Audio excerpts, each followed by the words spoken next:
ආදරණීය දරුදරියනි අපි මීට ප්‍රථම පාඩම් පරිච්ඡේද වලින් විෂය නිර්දේශයේ වටිනාම ඒකකය වන කළමනාකරණය කියන විෂය ඒකකට අදාළව 2000 වසරේ සිට 2018 දක්වා ව්‍යුහගත අභ්‍යාස, ඒ කියන්නේ දෙවන ප්‍රශ්න පත්‍රයට යොමු වන ව්‍යුහගත අභ්‍යාස ගණනාවක් විශ්ලේෂණාත්මකව සාකච්ඡා කරලා හොඳ විෂය පන්නරයක් ලැබුවා. විශේෂයෙන්ම සැහැල්ලුවෙන් පීඩනයකින් තොරව නිර්වුල්ව විශ්වාසයෙන් පිළිතුරු ලිවීමට අවශ්‍ය මම්පෙත් අපි විවර කරගත්තා. අපි අනවශ්‍ය පිළිතුරු නොලියන්නත් අත්‍යවශ්‍ය පිළිතුරු සාර්ථකව ලියන්නත් ඒ තුලින් සෑම ප්‍රශ්නයකටම ලබා දෙන සම්පූර්ණ ලකුණම නෙලා ගන්නත් අවශ්‍ය ලිවීමේ තාක්ෂණය අපි මම හිතන්නේ දැන් උපමට්ටම් කරගෙන හමාරයි. අපි තවදුරටත් එය තහවුරු කරන්න අද පරිච්ඡේදයෙන් ඉදිරි විභාගවලට යොමු වෙන්න පුළුවන් මෙතෙක් විභාගවලට යොමු නොවෙච්ච ආදර්ශ ප්‍රශ්න කීපයකුත් සාකච්ඡා කරන්නයි බලාපොරොත්තු වෙන්නේ. අපි මුලින්ම බලමු පළවෙනි ප්‍රශ්නය. පොඩි කේස් ස්ටඩි එකක්. සමගි සමූහ ව්‍යාපාර අධිපති ගංගානාත් දිසානායක මහතා තම හිතවතෙකු වන ආනන්ද වික්‍රමගේ මහතාගේ ව්‍යාපාර කටයුතු දිගින් දිගටම අසාර්ථක වීම මත ඔහු සේවකයින් පාලනය දුර්වල අයුරින් ඉටු කරන නිසා නිසි කළමනාකරණයක් ක්‍රියාත්මක නොවීම ව්‍යාපාර කටයුතු අසාර්ථක වීමට ප්‍රධානම හේතුව බවට ඔහුට කරුණු පැහැදිලි කරයි. කේස් එක ඔලුවට ගත්තද? මුලින්ම මේ සිද්ධියක් දෙන අපේ කරගන්න එපේ. සිද්ධියක් දෙන අපේ සිද්ධියක් බවට පත් කරගන්න ඕනේ. එතකොට අපිට උත්තර ගන්න ලේසි. සමගි සමූහ ව්‍යාපාරය කියලා ව්‍යාපාරයක් තියෙනවා. ඒකේ අධිපති වෙන්නේ ගංගානාත් දිසානායක. තම හිතවතුක වන ආනන්ද වික්‍රමගේ මහතාගේ ව්‍යාපාර කටයුතු දිගින් දිගටම අසාර්ථක වුණා. ඒ සම්බන්ධයෙන් සොයලා බැලුවම යට තේරුනේ සේවකයින් පාලනය දුර්වලයි. සේවක පාලනය දුර්වලයි. නැත්නම් මානව සම්පත් කළමනාකරණය දුර්වලයි. ඒ නිසා නිසි කළමනාකරණයක් ක්‍රියාත්මක වෙන්නේ නැහැ. ඒකෙත් පොඩි ඇත්තක් තියෙනවනේ. මොකද මානව සම්පත සේවක සම්පත කියන්නේ සජීව සම්පත. ජීවමාන එකම සම්පත. ඒ ජීවමාන සම්පත හොඳින් හසුරුවා ගත්තොත් තමයි ඒ ජීවමාන සම්පත ලවා සෙසු සම්පත් හොඳින් හසුරුවා ගන්න පුළුවන්. එහෙම වුණොත් තමයි අපිට ඉලක්ක වලට යන්න පුළුවන් වෙන්නේ. තේරුණාද? එහෙමනම් නොවීම මත ව්‍යාපාර කටයුතු අසාර්ථක වීමට ප්‍රධානම හේතුව වශයෙන් ඔහුට කරුණු පැහැදිලි කරා. මෙයා කියන්නේ මොකද්ද? මානව සම්පත් කළමනාකරණය දුර්වලයි. ඒ නිසා තමයි ව්‍යාපාර අසාර්ථක වුණේ. එම පැහැදිලි කිරීම සමග ඔබ එකඟ වන්නේ දැයි සඳහන් කර කළමනාකරණය පිළිබඳ ඔබේ අර්ථකථනය සඳහන් කරන්න. දැන් මේ කියන දේ කවුද? ආනන්ද වික්‍රමගේ මහතාගේ ව්‍යාපාර කටයුතු අසාර්ථක වුණේ මානව සම්පත් කළමනාකරණය හොඳින් කළේ නැති නිසා කියලා තමයි ගංගානාත් දිසානායක මහතා කියන්නේ. එයාගේ පැහැදිලි කිරීම එකඟද? මුලින්ම සඳහන් කර කළමනාකරණය පිළිබඳ ඔබේ අර්ථකථනය. මේ කියන්නේ කළමනාකරණ නිර්වචනය කරන්නේ නෙවෙයි. ඒ එකඟද නැද්ද කියලා අපි සඳහන් කරලා අපේ මේකේ කළමනාකරණය සම්බන්ධයෙන් අපට දෙන්න පුළුවන් මතය පණිවිඩය තමයි අපෙන් අහන්නේ. පොඩි ප්‍රශ්නයක්. ප්‍රශ්න දෙකයි, තරු ලකුණු දෙකයි. එහෙනම් පිළිතුරු දෙකක් වෙන්න එපයි. අපි එහෙනම් තරු ලකුණු දෙක ලියනවා. පළවෙනි තරු ලකුණ මොකද්ද? වලගේ අදහස. එකඟද එකඟ නැද්ද? මේක 50-50 ආන්සර් එකක්. ඒ කියන්නේ මානව සම්පත හරියට කළමනාකරණය කරගත්තොත් තමයි සෙසු සම්පත් කළමනාකරණය කරගන්න පුළුවන්. ඒ නිසා මෙයා දෙන පණිවිඩය ඇත්තකුත් තියෙනවා. හැබැයි නැත්ත මොකද්ද? මානව සම්පත පමණක් කළමනාකරණය කරගත්තම හරියද? හරියන්නේ නැහැ. මානව සම්පත කියන්නේ සම්පත් වල එක සම්පත. තව තියෙනවා භෞතික සම්පත්, මූල්‍ය සම්පත්, තොරතුරු සම්පත්, දැනුම සම්පත්, කාලය සම්පත්, තව ගනුදෙනුකරු සම්පත්. ඔහොම සම්පත් තියෙනවනේ. තේරුණාද? එහෙනම් ඒ සෙසු සම්පත්ුත් හොඳින් කළමනාකරණය කරගන්න ඕනේ නැද්ද? ඕනේ. සියලුම සම්පත්. අංක 1 මානව සම්පත කියලා මමත් පිළිගන්නවා. නමුත් මානව සම්පත පමණක් කළමනාකරණය කරගත්තට මදි. දැන් සමගි සමූහ ව්‍යාපාර අධිපති ගංගානාත් දිසානායක මහතා පවා මේ ව්‍යාපාරය ගැන නිරීක්ෂණයක් සමීක්ෂණයක් කරලා ඇතිනේ. කරද්දී යාගේ අවධානය යොමු වෙලා තියෙන්නේ මානව සම්පත ගැන විතරයි. ඒකත් දුර්වලතාවයන්නේ. මානව සම්පත ගැන විතරයි. නමුත් සෙසු සම්පත් ගැන අවධානය යොමු කරන්න තිබුණා. සෙසු සම්පත් කරේ අවධානය යොමු කළා නෑ මේ. ඒක තමයි දුර්වලතාවය. ඒ නිසා අපිට මේකට 100%ක් එකඟ වෙන්න බෑ. මොකද මානව සම්පත පමණක් හොඳින් හසුරුවා ගැනීම තුළින් අපට අපේක්ෂා කරන්න බෑ හොඳ සඵලදායී සහ කාර්යක්ෂම ව්‍යාපාරයක් අපේක්ෂා කරන්න බෑ. ඒ සඳහා සෙසු සම්පත් පවා හොඳින් කළමනාකරණය කරගන්න ඕනේ. එහෙනම් මානව සම්පත ඇතුළු සෙසු සම්පත් සියල්ලම කළමනාකරණය කරගත්තොත් තමයි අනිවාර්යයෙන්ම සාර්ථකත්වයට පත් වෙන්න පුළුවන්. එහෙනම් මේකේ අසාර්ථකත්වයේ මානව සම්පත පමණ නෙවෙයි සෙසු සම්පත් කළමනාකරණය කරලත් නෑ. ඒ නිසා අපිට මේකට 100%ක්ම එකඟ වෙන්න බෑ. ඒක තමයි දෙන්න පුළුවන් පණිවිඩය. පැහැදිලිද? එහෙනම් පළවෙනි තර ලකුණ පිළිගිනව එකඟ වන්නේද එකඟ නොවේ. එකඟ නොවේ. අපි දෙවෙනි තර ලකුණ ලියනවා ඒක ඔප්පු කරන්න දැන් ඕනේ. මේ වගේ එකඟ වේ හරි නොවේ හරි කිව්වොත් අපේ පැහැදිලි කිරීම මොකද්ද? ඒක ඔප්පු කිරීම, සනාථ කිරීම. අපි කියන දේ ඔප්පු කරන්න ඕනේ. ඔප්පු කරන්නේ කොහොමද?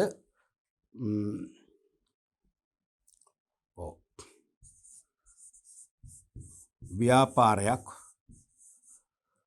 සඵලදායී ලෙස හා කාර්යක්ෂම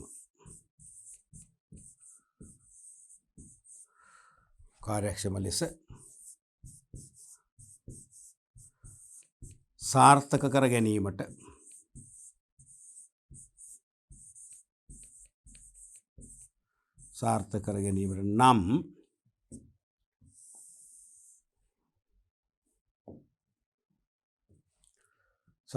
නම්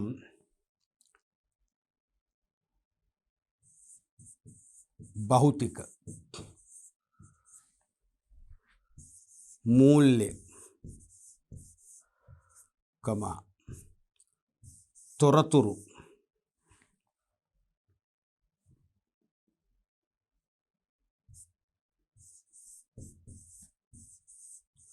තොරතුරු කාලය ආදී සම්පත්ද මැනවින් කළමනාකරණය කර ගැනීම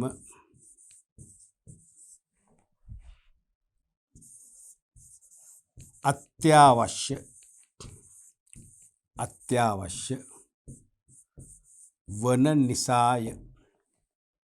තේරුණානේ? එහෙනම් මානව සම්පත පමණක් කළමනාකරණය කිරීමෙන් සාර්ථකත්වයට පත් වෙන්න බෑ. සෙසු සම්පත් සියල්ලම සාර්ථකව කළමනාකරණය කරගත්තොත් තමයි සඵලදායී සහ කාර්යක්ෂම ව්‍යාපාරය බිහි කරන්න පුළුවන්. ඒ නිසා මේ ප්‍රකාශයට එකඟ වෙන්න බෑ. ගංගානන්ද දිසානායක මහත්මයාගේ ඇගීම වැරදි. පැහැදිලිද? රයිට්. අපි බලමු ඊළඟ ප්‍රශ්නය. ඒතර මේ වගේ ප්‍රශ්නයක් ලිව්වොත් මේක තනි ප්‍රශ්නයක් නම් රෝමි ලක්කමකින් අහන තනි ප්‍රශ්නයක් නම් ලකුණු 4ක් ලැබෙනවනේ. එකක් දෙයි එකඟ වේ නොවේට පැහැදිලි කිරීම ලකුණු 3යි. බොහෝ විට මේ වගේ කැපැසිටි එකක් දෙන්නේ නැහැ. තනි ප්‍රශ්න දෙන්නේ රෝමි ලක්කමක අයන්න එක්ක ආ කොටසක් වශයෙන්. එහෙමනම් අනිවාර්යයෙන්ම එකඟ වේ කියන එකට ලකුණු 1යි පැහැදිලි කිරීමට ලකුණු 1යි ලකුණු 2ක් දෙයි. එහෙම නැත්නම් එකඟ වේ කියන එකට ලකුණු භාගයයි අර්ථකථනයේට ලකුණු 1මාරේ ලකුණු කොමාරේ ඔක්කොම හම්බෙන්නේ ලකුණු 2යි. ඔක්කොම හම්බෙන්නේ ලකුණු 2යි. මුළු ලකුණු හම්බෙන්නේ ලකුණු 2යි. තේරෙනවද? හතරම ලැබෙනවා තනි ප්‍රශ්නකට ආවොත්. ලකුණු 2යි.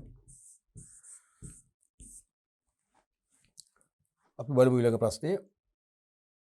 දෙවෙනි ප්‍රශ්නය. කටේ තුල ස්වභාවය අනුව කළමනාකරුවන් ප්‍රධාන කාණ්ඩ දෙකකි.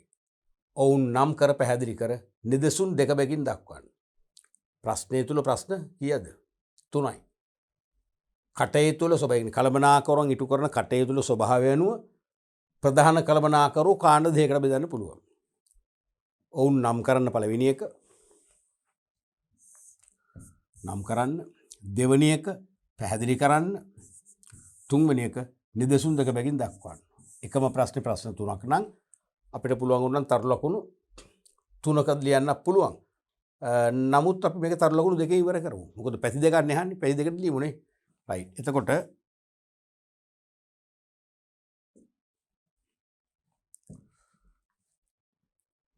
මුලින්ම කාණ දෙක මොකද්ද?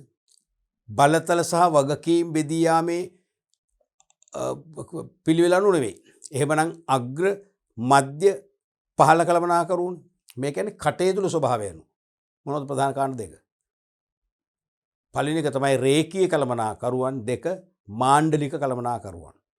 රේඛීය කළමනාකරුවන් ලයින් මැනේජර්ස්ලා, දෙක මාණ්ඩලික ස්ටාෆ් මැනේජර්ස්ලා. මතකද? රේඛීය කළමනාකරුවෝ කියන්නේ ව්‍යාපාරයක මෙහෙයුම් ක්‍රියාවලිය හා සබැඳි මූලික වගකීම් ඉටු කරන කළමනාකරුවෝ. ව්‍යාපාරයක මෙහෙයුම් ක්‍රියාවලිය හා සබැඳි මූලික කාර්යයන් ඉෂ්ට කරන කළමනාකරුවන් තමයි රේඛීය කළමනාකරුවන් කියන්නේ. එම කළමනාකරුවන්ගේ කටයුතු සාර්ථක කර ගැනීමට සහාය දක්වන කළමනාකරුවන් තමයි මාණ්ඩලික කළමනාකරුවන් කියලා කියන්නේ. තේරුණාද? රේඛීය කළමනාකරුවන්ගේ කාර්යයන් පහසු කරගන්න, සාර්ථක කරගන්න සහාය වෙන කළමනාකරුවෝ තමයි මාණ්ඩලික කළමනාකරුවෝ කියලා කියන්නේ. මෙහෙයුම් ක්‍රියාවලිය කියන්නේ මොකද්ද? කම්හලක නම් යෙදවුන් නිමවුම් බවට පත් කිරීම. වෙළඳ ආයතනයක නම් භාණ්ඩා සේවා අලෙවි කිරීම. අධ්‍යාපන ආයතනයක නම් අධ්‍යාපන සේවා ලබා දීම. එහෙමනේ වෙන්නේ. උපදේශන සේවා සපයන ආයතනයක නම් උපදේශන සේවා අලෙවි කිරීම. අන්නේ මෙහෙයුම් ක්‍රියාවලිය හා සබැඳි මූලික කාර්යයන්. මෙහෙයුම් ක්‍රියාවලිය සක්‍රිය කරන්න දායක වන මූලික කාර්යයන් වල මූලික කාර්යයන් සම්බන්ධ තීරණ ගන්න. ඒ සඳහා වගකීමට පත්වන කළමනාකරුවෝ තමයි රේඛීය කළමනාකරුවෝ. ඒ රේඛීය කළමනාකරුවන්ගේ කටයුතු වලට සහාය දක්වන නන් අයුරුන් සහාය දක්වමින් වගකීම් උසුල් නැහැ තමයි මාණ්ඩලික කළමනාකරුවෝ කියලා කියන්නේ. පැහැදිලිද? දැන් උදාහරණයක් වශයෙන් ගත්තම අපි හිතමු ආයතනයක නිෂ්පාදන කළමනාකරු ප්‍රොඩක්ෂන් මැනේජර්. කවුද? රේඛීයයි. ඇයි? කර්මාන්ත ශාලාවක් නැත්නම් නිෂ්පාදන ආයතනයක් අපි උපකල්පනය කළොත් නිෂ්පාදන ආයතනයක මෙහෙයුම් ක්‍රියාවලිය තමයි නිෂ්පාදන කටයුතු. එහෙනම් නිෂ්පාදන කටයුතු හා සම්බන්ධ මූලික වගකීම් තමයි නිෂ්පාදන කළමනාකරු ඉටු කරන්නේ. ඒ කියන්නේ නිපදවන්නේ කුමක්ද? කුමක් කොපමණ කවදා? කුමක් කොපමණ කවදා නිපදවන්නේ දැයි තීරණය කිරීම බාර වෙන්නේ ප්‍රොඩක්ෂන් මැනේජර්ට. එයා තීරණය කරනවා නිපදවන්නේ මොනවද? කොච්චරක්ද? ඒ වගේම කවදාද ඒව හදන්නේ? කොච්චර කාලයක් තුලද හදන්නේ? එහෙනම් ඒක මෙහෙයුම් ක්‍රියාවලිය සම්බන්ධ මූලික කාර්යයන්. එහෙනම් එයා රේඛීය කළමනාකරුවෙක්. අපි තව ගත්තොත් අලෙවි කළමනාකරු, මාකටිං මැනේජර් නැත්නම් සේල්ස් මැනේජර්, විකුණුම් කළමනාකරු. ගත්තොත් ඕනම ව්‍යාපාරයක භාණ්ඩ නිෂ්පාදනය කළත් විකුණනවා, නිෂ්පාදනය නොකරත් පිටතින් මිලදී අරන් හරි විකුණනවා. එහෙනම් විකිණීම ප්‍රධාන ව්‍යාපාර මෙහෙයුම් ක්‍රියාවලිය. එහෙනම් විකිණීම කියන ප්‍රධාන මෙහෙයුම් ක්‍රියාවලිය හා සම්බන්ධ වගකීම් ඉෂ්ට කරනවා කවුද? අලෙවි කළමනාකරු. එහෙම නැත්නම් විකුණුම් කළමනාකරු. ඒතර අලෙවි කළමනාකරු කියවම විකුණුම් කළමනාකරුට වඩා අර්ථය පුළුල්. හරිද? විකුණුම් කළමනාකරුකොත් ඇති මේකට. මොකද එයත් කරන්නේ මොකද භාණ්ඩ විකිණීම ප්‍රධාන මෙහෙයුම් කාර්යයක්. එහෙනම් ඒක ඉෂ්ට කරනවා නම් එයත් කවුද? රේඛීය කළමනාකරු. අපි තව ගත්තොත් දැන් මේගොල්ලන්ගේ කාර්යයන් පහසු කරගන්න, නිවැරදිව හා සාර්ථකව ඉටු කරන්න සහාය වෙන කළමනාකරුවෝ තමයි මාණ්ඩලික කළමනාකරුවෝ කියන්නේ. කවුද? මානව සම්පත් කළමනාකරු. හොඳ උදාහරණයක්. පර්සනල් මැනේජර් නැත්නම් හියුමන් රිසෝස් මැනේජර්. මානව සම්පත් කළමනාකරු කරන්නේ මේ රේඛීය කළමනාකරුවන්ගේ කටයුතු සාර්ථක කරගන්න ඒගොල්ලන්ට අවශ්‍ය ශ්‍රම සම්පත ලබා දීම. ඒ කියන්නේ සේවකයන් බඳවගෙන තෝරා ගැනීම පරීක්ෂණ පවත්වලා සම්මුඛ පරීක්ෂණ වැනි එවෙන් තේ සේවකයන් තෝරාගෙන ඊට පස්සේ අනුස්ථාපනයක් දීලා ඒ කියන්නේ ආයතනයේ රැකියාව ගැන හොඳ අවබෝධයක් දීලා අවසාන වශයෙන් පුහුණුවකුත් දීලා හොඳ වැඩ කළ හැකි සේවකයන් ලබා දෙනව විකුණුම් කළමනාකරුටත් කාටද? නිෂ්පාදන කළමනාකරුටත්. ඒ නිසා ඒ හොඳ පළපුරුදු පුහුණු සේවකයන් සපයා දීම මගින් නිෂ්පාදන කළමනාකරුගේ විකුණුම් කළමනාකරුත් කටයුතු පහසු වෙනවා, සාර්ථක වෙනවා. එහෙනම් මානව සම්පත් කළමනාකරු කවුද? මාණ්ඩලික කළමනාකරුවේ. ඊළඟට තොරතුරු කළමනාකරු ඉන්ෆෝමේෂන්ස්. දැන් ඇත්තටම කළමනාකරුවෝ කරන්නේ තීරණ ගන්න එකනේ. කළමනාකරුවෝ කරන්නේ තීරණ ගන්න එකයි. තේරෙනවද? ඒ තීරණ ගන්න අවශ්‍ය මොනවද? තොරතුරු. එහෙනම් ඒ කළමනාකරුවන්ට තොරතුරු ලබා දෙනවා තොරතුරු කළමනාකරුවෝ. එහෙනම් ඒගොල්ලොත් මොකද්ද කරන්නේ? උදව්වක් කරන්නේ, සහයෝගයක්. එහෙනම් ඒගොල්ලොත් මාණ්ඩලික කළමනාකරුවෝ වෙනවා. ඒගොල්ලොත් මාණ්ඩලික කළමනාකරුවෝ වෙනවා. ඊළඟට තව ඉන්නවා ඔෆිස් මැනේජර්ස්ලා කියලා જાතියක්. කාර්යාල කළමනාකරුවෝ. කාර්යාල කළමනාකරුවොත් කරන්නේ නිෂ්පාදන කළමනාකරුට වේවා, ඒ වගේම විකුණුම් කළමනාකරුට වේවා. නිෂ්පාදන දත්ත, විකුණුම් දත්ත වෙන දේවල් වාර්තා සකස් කරලා බාර දෙනවා. ඒ වාර්තා මත පදනම්ව එයාලගේ තීරණ ගැනීමේ කටයුතු සරල වෙනවා, පහසු වෙනවා. එහෙනම් කාර්යාල කළමනාකරුවෝ ගත්තත් ඒත් වෙරෙන්නේ කවුද? මාණ්ඩලික විදියටයි. පැහැදිලිනේ? රයිට්. අපි මුලින්ම ලියමු එහෙනම් එක රේඛීය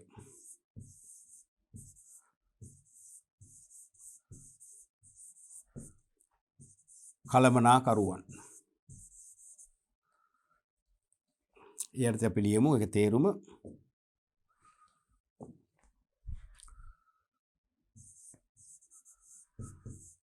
ව්‍යාපාරයක මෙහෙයුම්.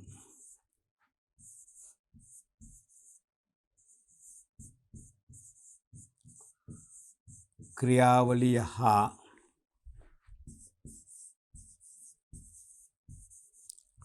සම්බන්ධ වගකීම්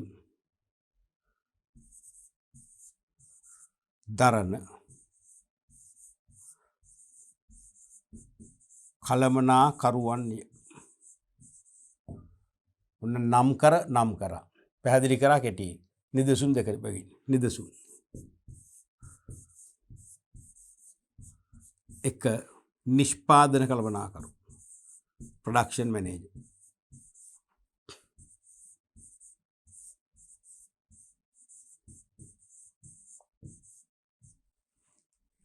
දෙක. තව කවුද? කාර්යාල කළමනාකරු. Office manager.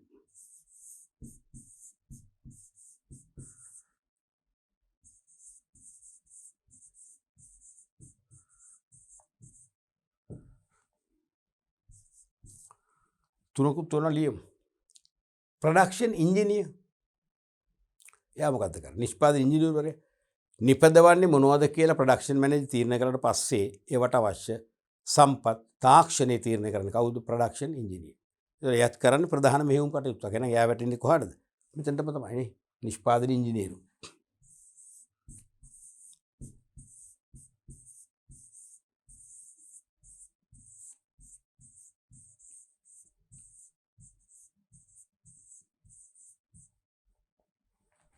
right.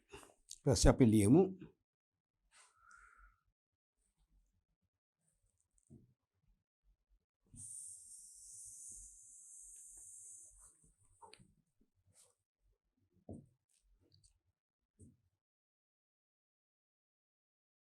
දෙවනි එක මාණ්ඩලික කළමනාකරු.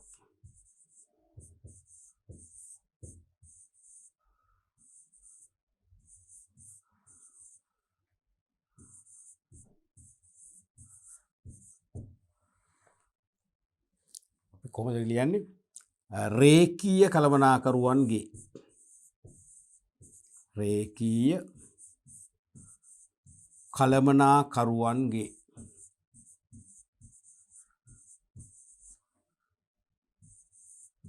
කටයුතු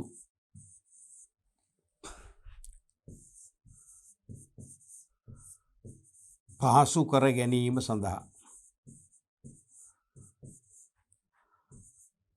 ගැනීම සඳහා සහාය වන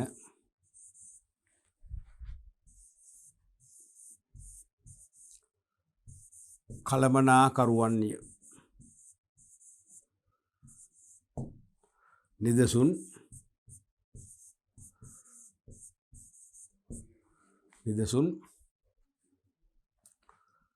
මානව සම්පත් කළමනාකරු. මානව සම්පත් කළමනාකරු. උදව්වක් කරන්නේ එයා අරගොල්ලන්ට අවශ්‍ය සේවකයෝ ඔයගොල්ලන්ගෙන් දැනගෙන ඒ අවශ්‍ය ශ්‍රමිකයෝ ආකර්ෂණය කරගෙන පුවත්පත් දැන්වීම් දාලා නැත්තම් ජොබ් නෙට් එකේ තොරතුරු ප්‍රසිද්ධ කරලා ආකර්ෂණය කරලා ගෙන්නගෙන සම්මුඛ පරීක්ෂණ වැනි ක්‍රම මගින් තෝරගෙන සම්මුඛ පරීක්ෂණ ප්‍රායෝගික පරීක්ෂණ මගින් තෝරගෙන අනුස්ථාපනය ඒ කියන්නේ ආයතනයට රැකියාවට හඳුන්වා දෙමින් පුහුණුවක් ලබා දීලා පුහුණු සේවකයෙක් වශයෙන් මේගොල්ලන්ට සපයනවා. ඒ නිසා අර උඩ ඉන්න කළමනාකරුවන් කටයුතු මේගොල්ලන්ගේ සහයෝගය මගින් සාර්ථක කරගන්න පුළුවන්කම ලැබෙනවා. තේරුණාද? උදාහරණ මානව සම්පත් කළමනාකරු උදාහරණ 1. තව උදාහරණයක් උනන් ලියමු. තව ලියමු.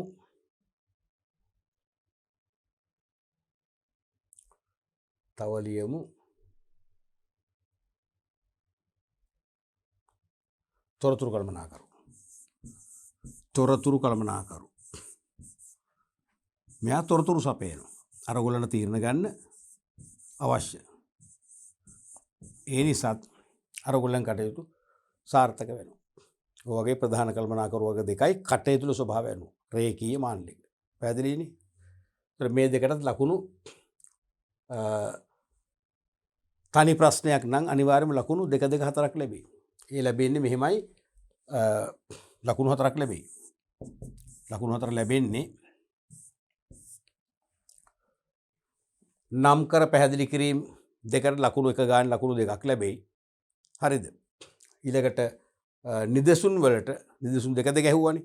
2 2 4යි. ඒ හතරට ලකුණු භාගයකින් ලකුණු 2ක් ලැබෙයි. ලකුණු 4 බෙදලියයි. මේක තනිකර ලකුණු 2 ප්‍රශ්නයක් වෙන්න බෑ. මොකද එකම ප්‍රශ්නේ ප්‍රශ්න 3ක් අහනවා. ලකුණු 4ටම යන්න වෙයි. රයිට්. අපි ඊළඟට බලමු තුන්වෙනි ප්‍රශ්නේ. හෙන්රි මින්ස්බර්ග්ගේ අන්තර්පුද්ගල කළමනාකරණ භූමිකාවල ප්‍රධානියා සහ නායකයා යන උපභූමිකාවලට අයත් කාර්යයන් දෙක බැගින් විස්තර කරන්න. හෙන්රි මින්ස්බර්ග්ගේ අන්තර්පුද්ගල කළමනාකරණ භූමිකාවල ප්‍රධානියා සහ නායකයා. ඒ මොකද අන්තර්පුද්ගල භූමිකා කියලා කිව්වේ යම් යම් පුද්ගලයන් සමග හෝ පුද්ගලයන් අතර පුද්ගලයන් සමග කටයුතු කිරීම හෝ පුද්ගලයන් අතර ඉඳගෙන කටයුතු කිරීමේදී එළි දක්වන භූමිකා තමයි අන්තර්පුද්ගල භූමිකා කියලා කියන්නේ. තේරෙනවද? එතකොට අපි ඔය දෙපැත්තට ලියමුනේ. මේ පැත්තට අපි ලියමු ප්‍රධානියා.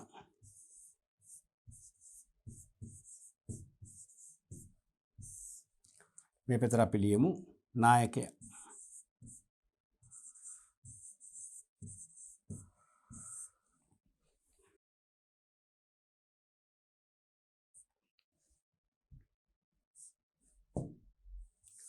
පළවෙනි එක. දැන් කළමනාකරු ආයතනයේ ප්‍රධානිය ෆිගර් හෙඩ්නේ ප්‍රධානිය වශයෙන් කටයුතු කීපයකම නියුක්ත වෙනවා. උදාහරණයක් වශයෙන් දේශීය හෝ විදේශීය වශයෙන් විවිධ ව්‍යාපාරික දූත පිරිස් ව්‍යාපාරයත් එක්ක එනවා යම් යම් සම්බන්ධකම් පවත්වන්න. ආවම විශේෂම විදේශ දූත ව්‍යාපාරිකයන්ව මොකද පිළිගන්න එපා. පිළිගන්නේ ආයතනයේ පහළම සේවකය නෙවෙයිනේ. සාමාන්‍ය ලිපිකරු නෙවෙයි කවුද? ප්‍රධානිය කවුද? කළමනාකරු.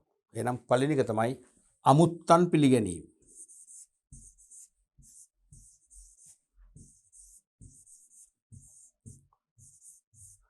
අමුත්තන් පිළිගැනීම.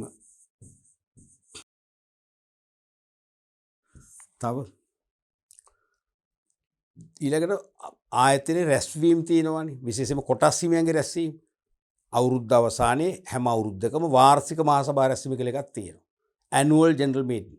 අනේ වාර්ෂික මහා සභා රැස්වීමේදී විශේෂ දේශනයක් තියන්න වෙනවා කළමනාකරු ප්‍රධානී වශයෙන්. එයා තමයි ආයතනයේ ප්‍රගතිය, ගිය වසරේ ක්‍රියාකාරීත්වය, අලුතෙන් ආරම්භ කළ ව්‍යාපෘති, පාඩු ලබන නිසා අත්හිටුණු ලද ව්‍යාපෘති ගැන හොඳ අවබෝධයක් ලබා දෙන්න. ඒක කරන්නේ ප්‍රධානියාගේ භූමිකාවයි. එහෙනම්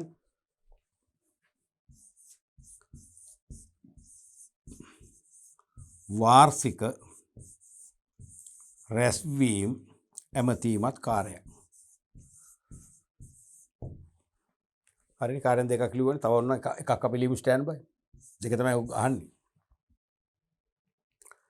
තව එකක් තමයි අමුත්තන් පිළිගැනීම, වාර්ෂික රැස්වීම ඇමතීම උත්සව. ආයතනයේ උත්සවයක් කියමු. ඒ උත්සවයේ ප්‍රධානිය. ගොඩකට බාහිර ආයතන වලින් යම් යම් උත්සව අපි තු කලර්ස් නයිට් වෙන්න පුළුවන් වෙනත් උත්සවයක් පවත්වනකොට සමහරට ප්‍රදර්ශනයක් විවෘත කිරීම වෙන්න පුළුවන් ඒ වගේ වෙලාවකට අනිවාර්යයෙන් මොකද වෙන්නේ ප්‍රධානීය වශයෙන් ආයතන නියෝජනය කරමින් කියලා සහභාගී වෙන්නේ කවුද කළමනාකරුවා එහෙනම් උත්සව වලදී එක්කෝ ප්‍රධාන හෝ ආරාධිත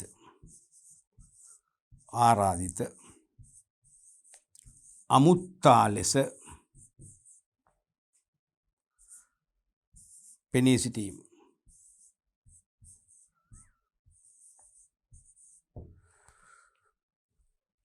හරිනේ රයිට් අපි තව අනිත් පැත්ත බලමු තව ලියත හැකි තව විවරණයක් තව ලියත හැකි තේරෙනවද නායකයෙක් විදියට කළමනාකරු විසින් ඉටු කරන කාර්යභාරයන් තමන් යටතේ ඉන්න අනුගාමිකයින් නායකත්වයේ දෙන කෙනා වශයෙන් පළවෙනිම දේ මොකද්ද ඒ තමන්ගේ අනුගාමිකයෝ මොන ප්‍රේරණය කිරීමද අභිප්‍රේරණය කිරීම සොකීය කැමැත්තෙන් වැඩ කරන තත්වයට බොහොම ක්‍රියාශීලී ඒ වගේම සතුරු නැත්නම් තෘප්තිමත් වූ සේවකයන් පිරිසක් බිහි කිරීම තමයි මානව සම්පත් කළමනාකර අරමුණ අන්‍ය අරමුණු ඉෂ්ට කරන නායකයා විසින්. එහෙනම් සේවකින් අභිප්‍රේරණය කිරීම.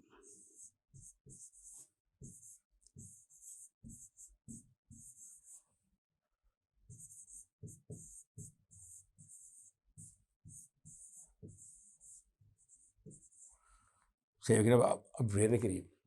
දෙවැනි එක තමයි සේවකයන්ගේ ගුණදොස් ඒගොල්ලන්ට හඳුන්වා දෙන්න ඕනේ. දොස් බොහොම අඩුවෙන් කියලා ගුණ පැත්ත වැඩියෙන් කියන්න ඕනේ. ඒතකොට තමයි ඒ අනුගාමිකට ඇඬෙන්නේ. දැන් හොඳ පැත්ත අපි සාමාන්‍යයෙන් අඩුවෙන් කියන්නේ නරකමනේ කියන්නේ කෙනෙක්ගේ. ඒක මෙතෙන්ට හරියන්නේ නැහැ. නරක අඩුවෙන් කියලා හොඳ පැත්ත කියනවා. එහෙම හොඳ පැත්ත වර්ණනා කරනකොට පහදලා දෙනකොට අර නරක දේ නරකයි කියලා පහදලා දෙනකොට අනිවාර්යයෙන්ම මොකද වෙන්නේ? අනුගාමිකයන් පෙළඹෙනවා හොඳ දේ පමණක් කරන්න නරක දේ වැහැර කරලා නේ එහෙනම් අනුගාමිකයින්ගේ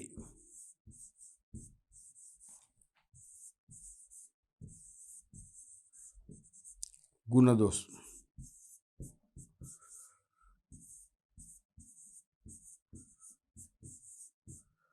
පැහැදිලි කර දීම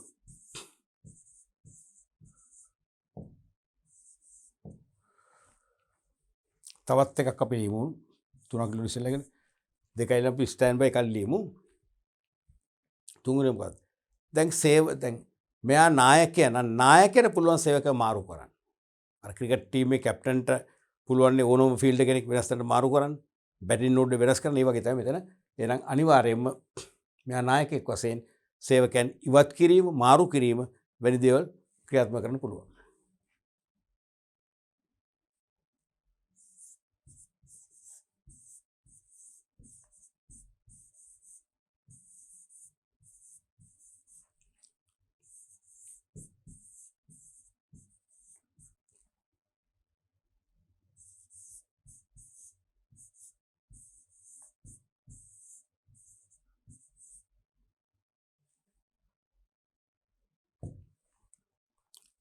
උසස් කිරීම පොමෙන් ලියන්න පුළුවන්. පැහැදිලිනේ? රයිට්. ඒකෝර මේකටත් ලකුණු කීයක් ලැබෙයිද? 2ක් ලැබෙයි. ඒ කියන්නේ මේ පැත්තට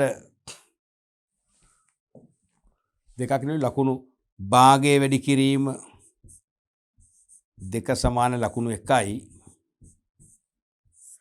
මේ පැත්තට භාගයේ වැඩි කිරීම 2 සමානයි ලකුණු 1යි. පැහැදිලිනේ? රයිට්. අපි ඊළඟ ප්‍රශ්නේ බලමු.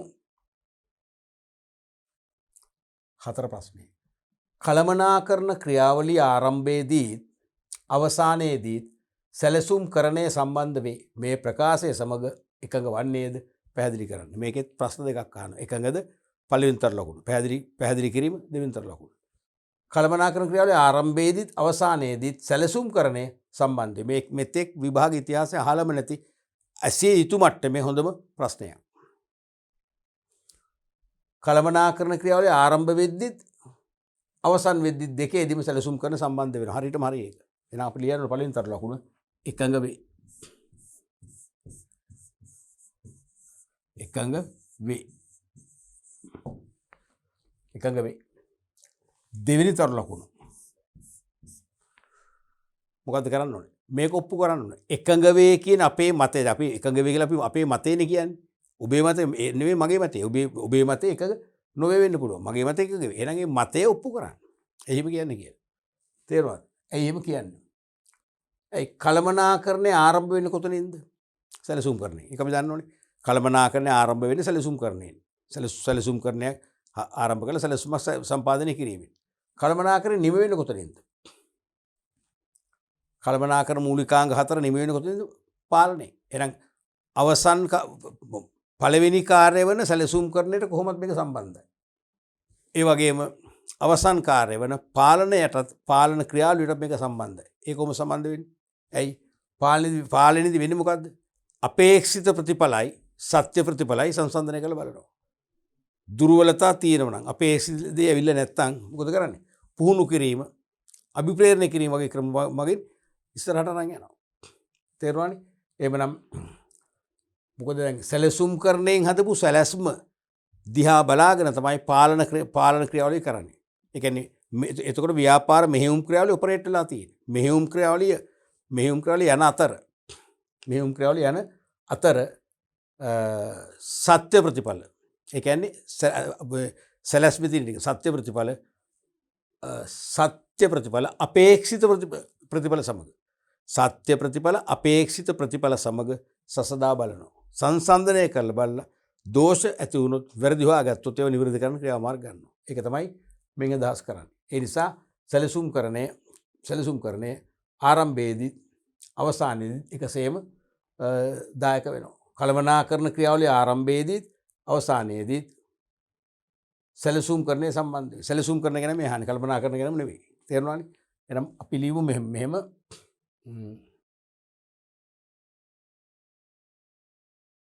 සැලසුම් කරණය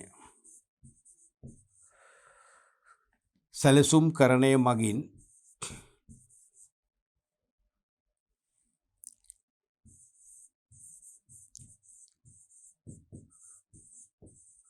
කළමනාකරණ ක්‍රියාවලිය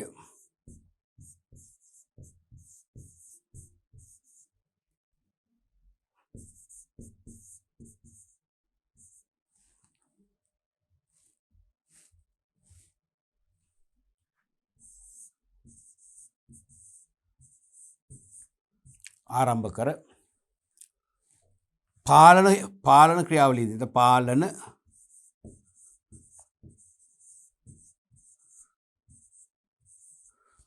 පාලන කරණයේදී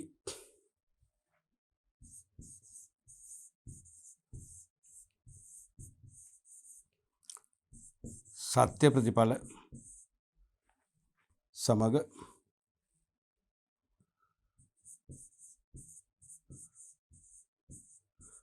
සැසඳීම සඳහා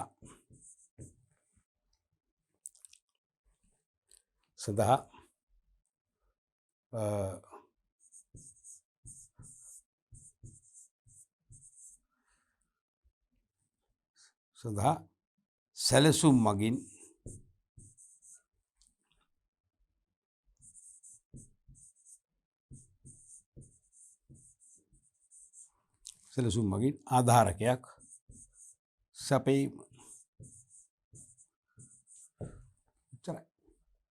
තේරුණාද? මේකටත් ලකුණු දෙකක් ලැබෙයි. මේකත් ලොකු ප්‍රශ්නයක් නේ, ලකුණු දෙකක් ලැබෙයි.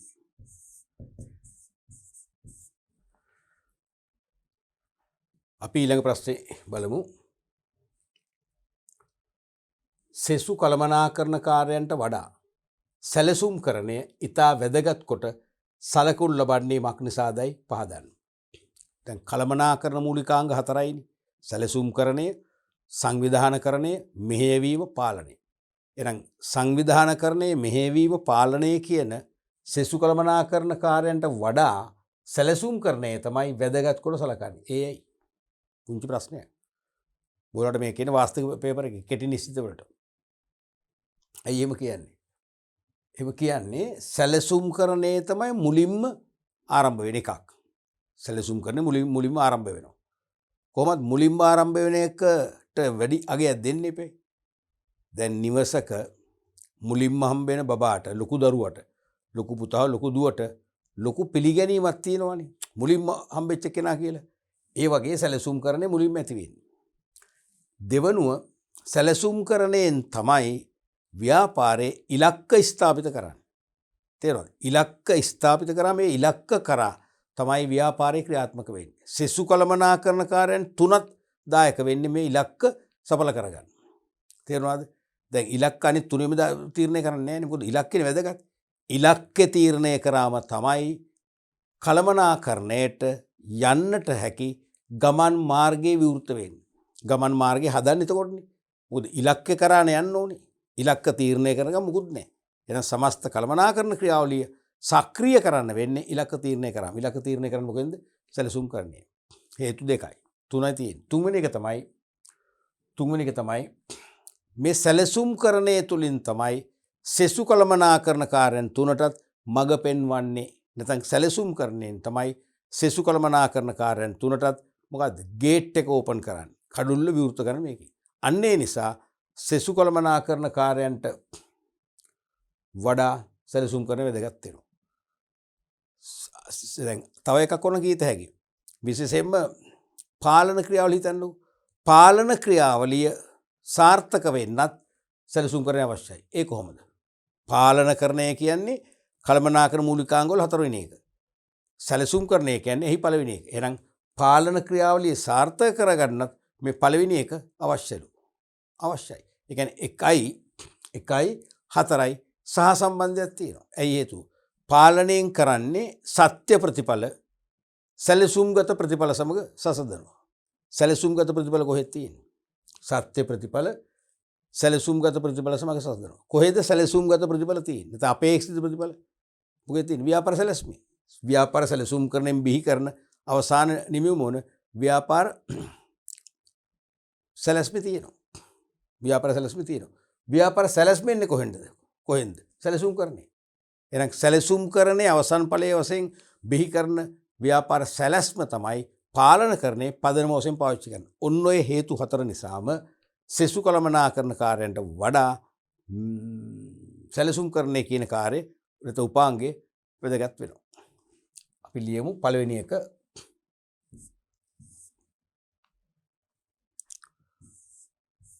ප්‍රථම යෙන්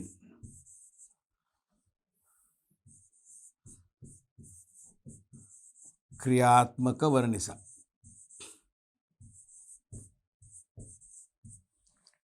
දෙවැනි එක තමයි සෙසු කළමනාකරණකාරයන්ට පවා පාර හදලා දෙන්නේ කවුද? ගේට් එක ඕපන් කරන කවුද? සැලසුම් කරන්නේ. ලියන්න සෙසු කළමනාකරණය. සෙසු කළමනාකරණ මූලිකාංග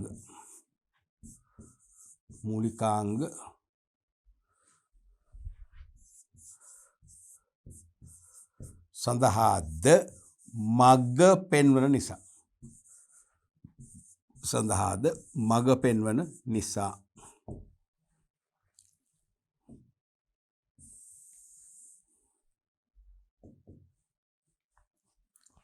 තුන්වෙනි එක. දැන් පාලනකරණය කියන කොන්ට්‍රෝලින් කියන කළමනාකරණ මූලිකාංගයේ සාර්ථක කරගන්න මෙයා උදව් කර කොහොමද? සැලසුම මගින් සැලසුම මගින් අපේක්ෂිත ප්‍රතිඵල හඳුන්වා දීමේ. සැලසුමේදී අපේක්ෂිත ප්‍රතිඵල සමග තමයි සත්‍ය ප්‍රතිඵල සංසන්දනය කරලා නිවැරදි කිරීම කරන්නේ. මොකෙන්ද? පාලනකරණය. එහෙනම් පාලනකරණයටත් මේක අනිවාර්ය ඍජුව සම්බන්ධයි. එහෙමනම්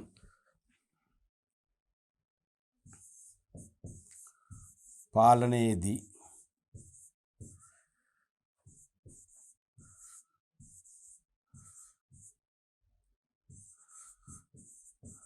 සත්‍ය ප්‍රතිඵල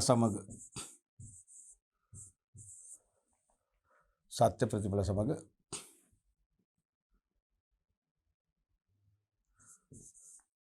සැසඳීමට අපේක්ෂිත ප්‍රතිඵල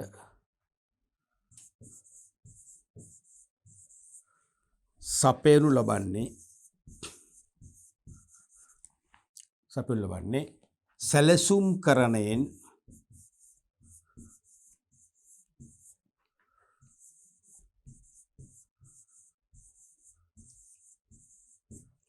බිහි කරනු ලබන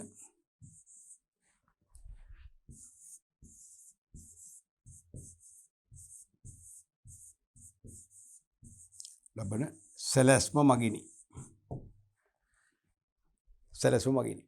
තේරුණානේ?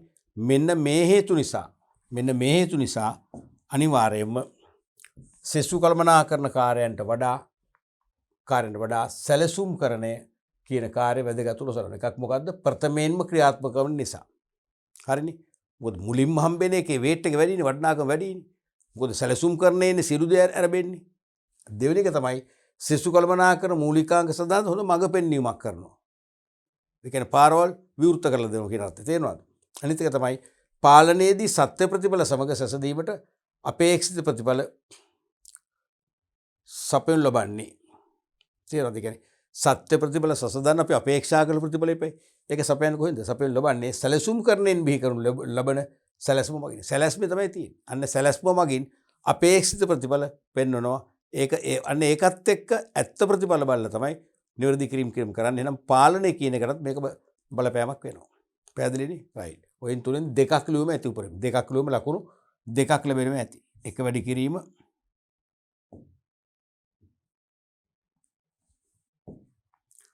වැඩි කිරීම ලකුණු 2. මේක සාමාන්‍යයෙන් තනි ප්‍රශ්නයක් වශයෙන් කියන්නේ අර ව්‍යුහගත ප්‍රශ්නයකට වඩා අහන්න පුළුවන් මේ වාස්තවික ප්‍රශ්නයක් වශයෙන්. නිශ්චිත පිළිතුරු අපේක්ෂා කර නැත්නම් ව්‍යුහගත පෙපර ඇහුවොත් අනිවාර්යයෙන්ම රෝම ඉලක්කමක අපි පහේ රෝම ඉලක්කම් දෙකේ අයන්න එක්ක ආවසෙන් කොටස් වලට එයි. එතකොට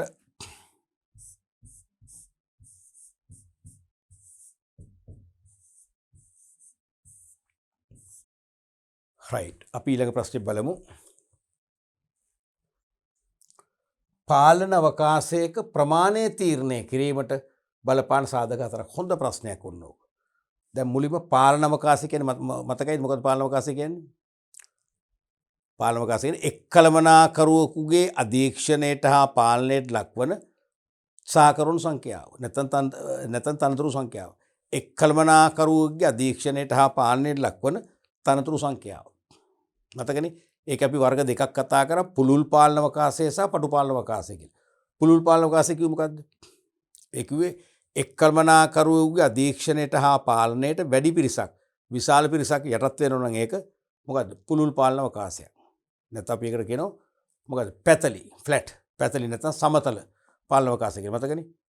එතකොට එක්කල්මනාකරුවෙකුගේ අධීක්ෂණයට ලක් කරන සහකරුණු සංඛ්‍යාව ටික දෙනෙක් නම් අපි ඒකට කියනවා මොකද්ද? උස් සංවිධාන සරහනක්. එහෙම නැත්නම් පටු සංවිධාන සරහනක් නැත්නම් පටු පාලන අවකාශය කියලා කියනවා. තේරෙනවද? එතකොට පාලන අවකාශයක ප්‍රමාණය ඒ කියන්නේ මේ වගේ.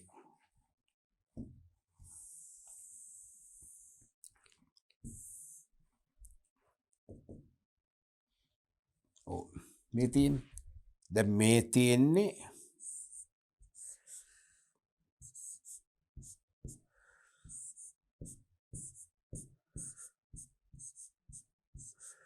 වගේනේ. මේ තියෙන්නේ පටු පාලන අවකාශයක්. ඒ කියන්නේ උස්. මෙහෙට යන්නේ මේක තනතුරු තේරෙනවද? දැන් මෙහෙම ගත්තොත්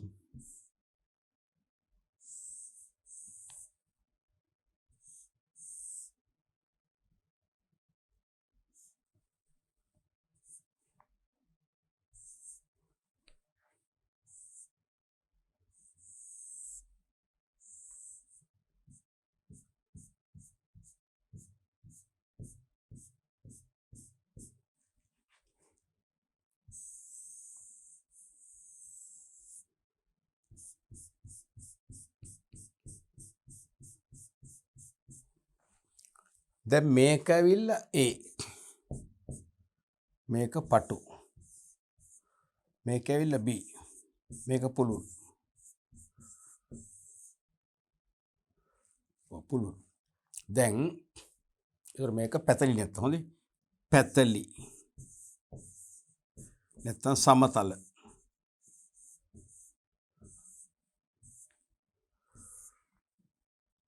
සම්තුරම හරි. මේක පටු නැත්නම් උස්. උස්. ඉස්සරහනේ මේ. right. ඒතර පස්යෙන් ඇහුවේ මොකද්ද? ඇහුවේ මොකද්ද? පාලන අවකාශක ප්‍රමාණය. දැන් මේ තියෙන පාලන අවකාශනේ. මේ තියෙන පාලන අවකාශය. මේකේ කළමනාකරන දුර 1යි. කළමනාකරන දුර තියෙන මේකේ 1යි 2යි 3යි. අපි ඔන්න රතු පාටින් හයිලයිට් කරනම්කෝ ඒක. මේකේ තියෙනවා 1ක්. මේකේ තියෙනවා 1ක්. මේකේ තියෙනවා 1ක්. මේකේ තියෙනවා 1ක්. මේකේ තියෙනවා 1ක්. මේකේ තියෙනවා 1ක්. මේකේ තියෙනවා 1ක්. කීයද? 1යි 2යි 3යි 4යි 5යි 6යි 7යි. තේරුණාද? මේකේ තියෙන්නේ 3යි. 1යි 2යි 3යි. අරගේ 7යි. මෙන්න මේක තමයි පැතලි නැත්තම් සමතල නැත්තම් පුළුල් නැත්තම් තිරස් කියලා කියනවා තමයි ඒක තිරස්. මේක තමයි සිරස් නැත්තම් පටු උස් කියන්නේ. එතකොට මේක ඇහුවේ මෙන්න මේ දැන් මෙතන මෙයාගේ අධීක්ෂණය හා පාලනයට ලක් වෙන්න දෙන්නයි. මේ දෙන්න. ඒක සරල පාලන අවකාශයක්. මෙයාගේ අධීක්ෂණයට හා පාලනයට 100 ගාණක් සම්බන්ධ වෙනවා.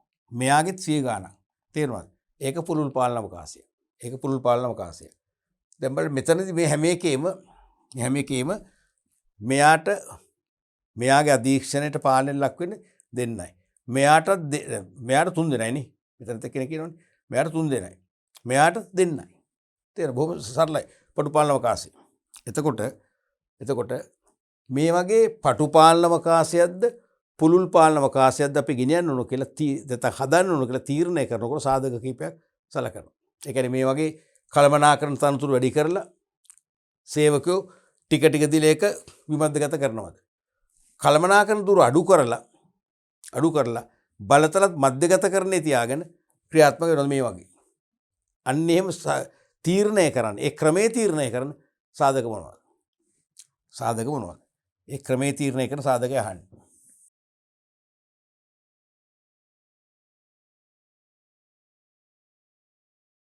එකක් තමයි කටයුතු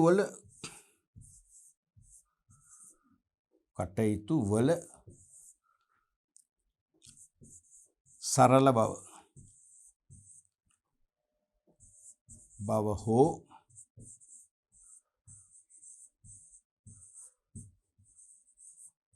සංකීර්ණ බව. තේරුණාද? පාලන අවකාශයේ යම් තනතුරු වලට පැවරෙන කටයුතු සංකීර්ණයි. ඒ වගේම මේ එක්ක සංකීර්ණයි, එක්ක සරලයි. සරල බව හෝ සංකීර්ණ. සංකීර්ණද සරලද? සරල නම් ඇත්තටම පුළුල් පාලන අවකාශෙත් කමක් නැහැ. එතකොට සේවකව 500ක් හරි ගමන දුන්නා ඒගොල්ලෝ වැඩේ කරයි. නමුත් වැඩේ සංකීර්ණ නම් ඒ සංකීර්ණ කටයුතු බොහොම නිවැරදි අධීක්ෂණයක් නිවැරදි මඟ පෙන්වීමක් යටතේ හොඳින්ම පවත්වාගෙන යන්නට ඕනේ. තේරුණාද? ඒ සඳහා වඩා හොඳ වෙන්නේ මොකද්ද? පටු පාලන අවකාශය. ඒතකොට එක් කළමනාකරුවෙකුට 3-4 දෙනෙක් හොඳින් නිරීක්ෂණය කරන්න පුළුවන්. ඒකයි මේ කිව්වේ කටයුතු වල සංකීර්ණ බව නම් පටු පාලන අවකාශය හොඳයි. කටයුතු වල සරල බව තියෙනවා නම් පුළුල් පාලන අවකාශයත් හොඳයි. තේරුණානේ? දෙවෙනි එක තමයි කළමනාකරුවන් කොතෙක් දුරට කටයුතු වලට දායක වෙනවද? දැන් යම් ආයතනයක කළමනාකරුවෝ තමයි වැඩිම වැඩ කරන්නේ. වැඩ කරනවා නම් එහෙනම් ඇත්තටම බලය මධ්‍යගත කරගන්න පුළුවන්. කළමනාකරුවෝ වැඩිම වැඩ කරනවා නම් ඒගොල්ලෝ ළඟ සියලු බලතල තියාගන්න පුළුවන්. නමුත් කළමනාකරුවෝ අඩුවෙන් නම් වැඩ කරන්නේ කායිකව. එහෙමනම් බලතල වැඩිපුර යනවා කාටද? සේවකයින්ට. තේරෙනවද? එහෙනම් දෙවෙනි එක තමයි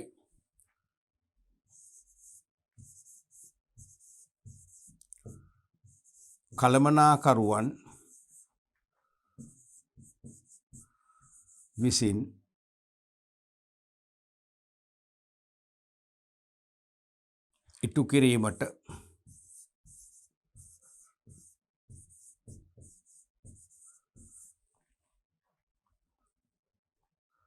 ඉටු කිරීමට නියමිත කාර්යයන්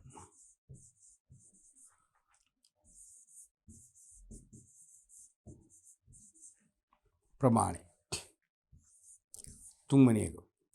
දැන් එක් තනතුරු වලට ලබා දෙන නව තාක්ෂණික මෙවලම් ධාරිතාවය අනුව මේක අපිට මේ වගේ වෙන් කර ගන්න පුළුවන්. තේරුණාද? පාලන අවකාශ ප්‍රමාණය. දැන් නව තාක්ෂණික මෙවලම් හඳුන්වලා දුන්නොත් මොකද වෙන්නේ? හඳුන්වලා දුන්නොත් සේවකයන් 10 දෙනෙක්ගේ කරන වැඩ එක්කෙනාට කරන්න පුළුවන් නිසා පටු පාලන අවකාශය හොඳයි.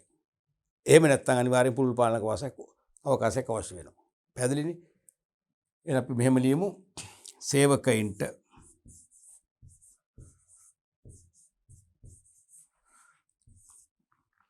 සේවකයින්ට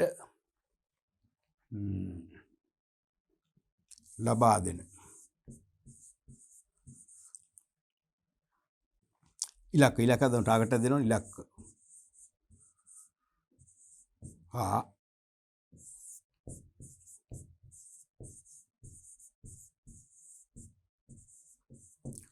ළඟා විය හැකි බව. ඊළඟට අපිට තවලි පුළුවන් ලියන්න. තව කරුණු තියෙනවා. පාලන අවකාශයේ පටු එකක්ද පුළුල් එකක්ද කියලා තීරණ සාධක එකක් කිව්වා.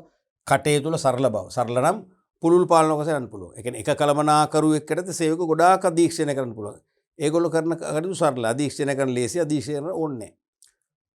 සේවකයෙකු කරන කටයුතු සංකීර්ණ නම් තේරෙනවා. සංකීර්ණ නම් අනිවාර්යයෙන්ම ඒකෙදි පටු පාලන අවකාශය හොඳ. එක් කළමනාකරුවෙක්ට ටික දිනක් පාලනයක් කරලා ඒ සේවක කටයුතු නිරීක්ෂණය කරන්න පුළුවන්. අනිත් එක තමයි කළමනාකරුවන් විසින් ඉටු කිරීමට නියමිත කාර්යයන් ප්‍රමාණය. කළමනාකරුවොත් වැඩි කාර්යභාරයක් ඉෂ්ට කරනවා නම් තේරෙනවද? ඉෂ්ට කරනවා නම් පහළ තනතුරු වලට තරම් මේ බලතල බෙදීමක් අවශ්‍ය වෙන්නේ නැහැ. තේරෙනවද? අනිත් එක සේවකයින්ට ලබා දෙන ඉලක්ක හා ළඟා විය හැකි බව. සේවකයන් යම් ඉලක්ක ලබා දෙනවා. හරිද? ඊට පස්සේ ඒකට ළඟා විය හැකි බව බලනවා. ඒ සේවකයන් ලබා දෙන කාලයයි තේරෙනවද? ඉලක්කවල ළඟා විය හැකි බවයි දුන්නම් පස්සේ තීරණය කරත හැකි සේවකෝ ටිකක්ද ගොඩක් දෙන්නේ. පටුද්ද පුරුද්ද කියලා තීරණය කරන්න පුළුවන්. තව එකක්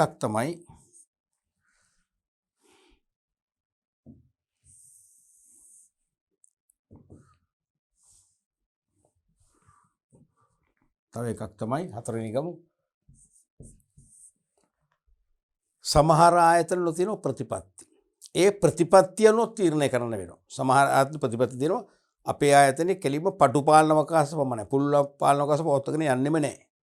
අන්න ඒකට අපිට වෙනස් කරන්න බෑ. තේරුණාද? එහෙනම් ඇත්තම්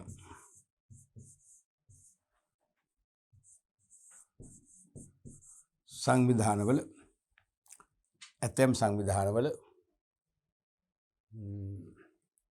ප්‍රතිපත්ති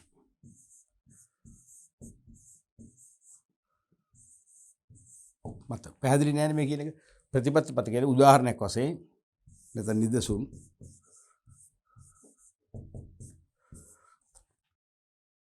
මොකක්ද උදාහරණ ලියන්න අපි. එකක් තමයි සමහර ව්‍යාපාරවල ප්‍රතිපත්ති තියෙනවා නිෂ්පාදන රහස් රැක ගැනීම.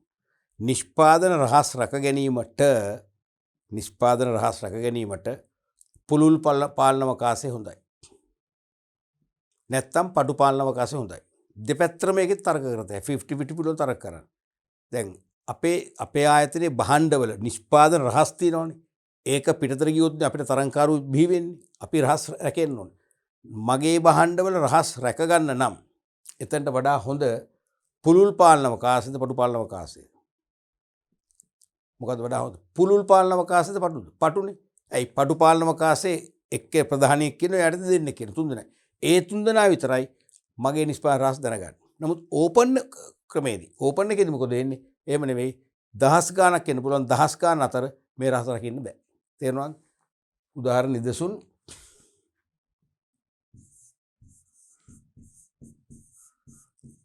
ව්‍යාපාරික රහස්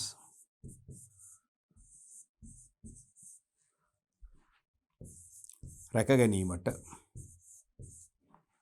ව්‍යාපාරික රහස් රැක ගැනීමට ඇති ප්‍රතිපත්තිය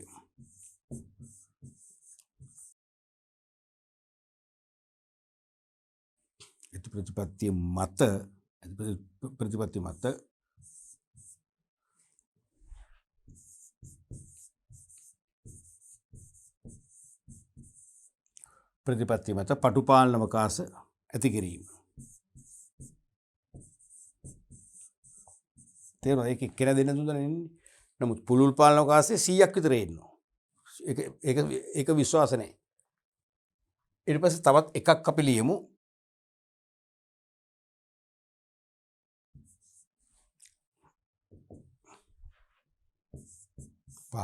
ඊළඟට අපිට තව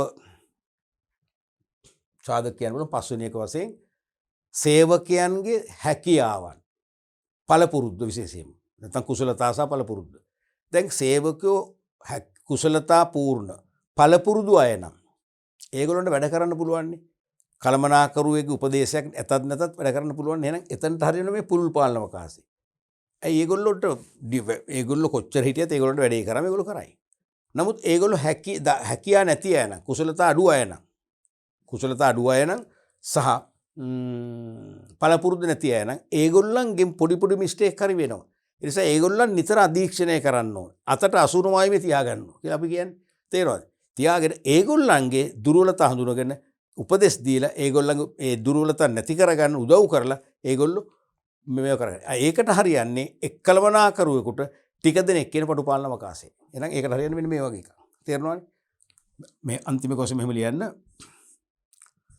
සේවකයින්ගේ සේවක කුසලතා හා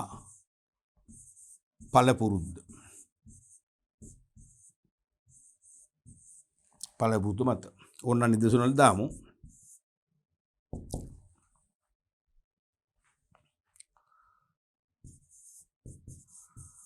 කුසලතා හා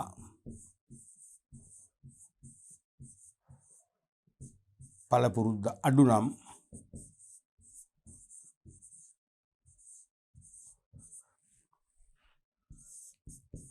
පටුපාලන අවකාශය යෝග්‍ය වේ. පැහැදිලිනේ? රයිට්. අපි ඊළඟ ප්‍රශ්නෙත් බලමු. සංවිධාන සටහනක් පැතලි බවක් දක්වන විට ඉන් ගම්ම්‍ය වන කරුණු දෙකක් සඳහන් කරන්න. මේක මුලින්ම තේරුම් ගන්න. සංවිධාන සටහන මතකනේ කාර්යයන් තනතුරු බලතල සහ වගකීම් බෙදී ගොස් ඇති ආකාරය පිළිබිඹු කරන ලිඛිත සටහන තමයි සංවිධාන සටහන කියන්නේ. මේක පැතලි එකක්, තිරස් එකක්. පැතලි එකක්, තිරස් එකක්. ඒ කියන්නේ මේ වගේ එකක්.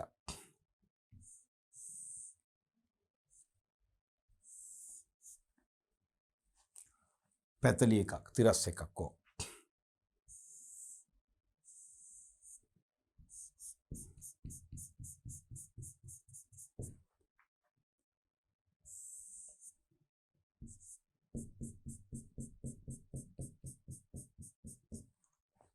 මේ වගේ එකක්. දැන් මෙතන කළමනාකරුනි 3 දෙනයි. මෙයා ඉන්නවා, මෙයා ඉන්නවා, මෙයා ඉන්නවා. එතකොට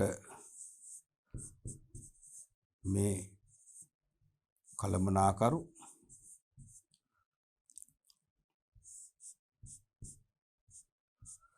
සමාන මේ සේවකයින්.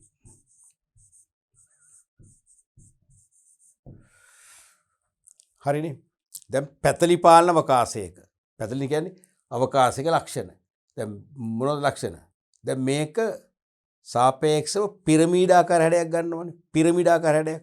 ඇයි දැන් මෙතන මේකේ කළමනාකරු ටිකයි සේවක වැඩි. දැන් මේක වුණා මේක තව කැලි දෙකකට කරන්න කොහොමනේ යන්නේ. නමුත් පටුපාලන අවකාශයේ කොහොමද යන්නේ? පටුපාලන අවකාශයෙන් උස ආකාරයට. තේරෙනවද? ඒ කියන්නේ ඒකේ කළමනාකරන තනතුරු වැඩි. ඉහළ තනතුරු මේක ඉහළ තනතුරු අඩුයි. ඒ නිසා මේක පැතිලි බවක් තියෙනවා. එහෙනම් මේක හැන්ද ලක්ෂණ තමයි මේකේ සාපේක්ෂව ඉහළ කළමනාකරන අඩුයි.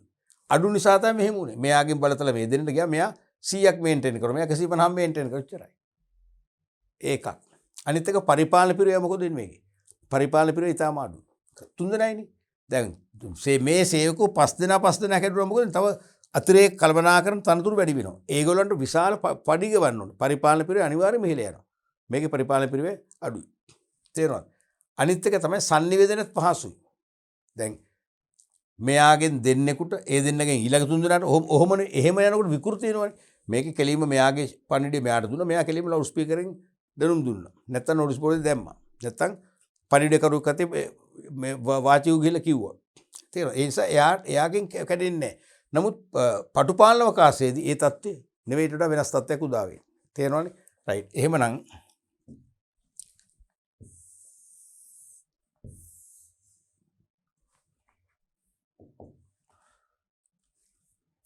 සංවිධාන සටහන පැතලි බවක් මේ අතර ඉන්ගම් වෙන කරුණු. ප්‍රධානම එක තමයි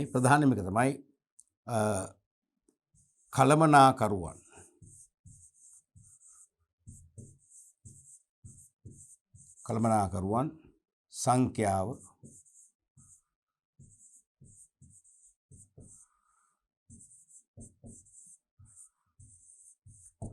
අඩු බව. ඒත් එක්කම තීරණ ගලායම මොකද වෙන්නේ? ඉක්මන්. දැන් කළමනාකරු 10 දෙනෙක් හිටියොත් 10 දෙනාට තීරණ දීලා ඒ 10 දෙනාගේ තීරණ බෙදන්නේ මෙතන දෙන්නයිනේ. දෙන්නගේ ඉක්මන් නේ. එහෙනම් තීරණ ලබා දීම ඉක්මන් වේ.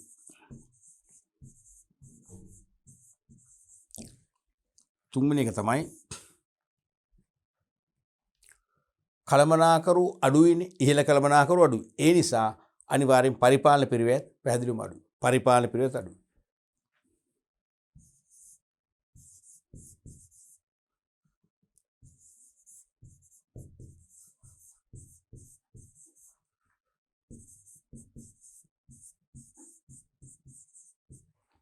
අඩු නිසා පරිපාලන පිරිවෙත් අඩුයි.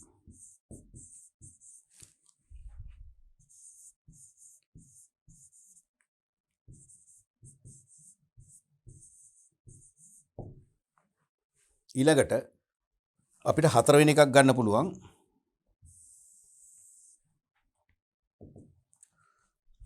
මේ වගේ 4 වෙනි එක තමයි දැන් මේකේ බලතල මොකද වෙන්නේ?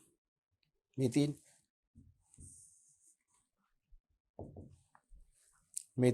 මේ පැතල එකක්නේ. බලතල මොකද? බලතල මධ්‍යගත කරන්නයක් තියෙන්නේ. දැන් පටුපාලන අවකාශයේ කළමනාකරු ගොඩක් ඉන්නවනේ. ගොඩකට බෙදලා යනවා. දැන් මේකේ එක්කෙනාගෙන් දෙන්නෙකුට එච්චරයි. එහෙනම් බලතල උඩායට විතරයි නේ. එහෙනම් බලතල නැත්තම් අධිකාරිය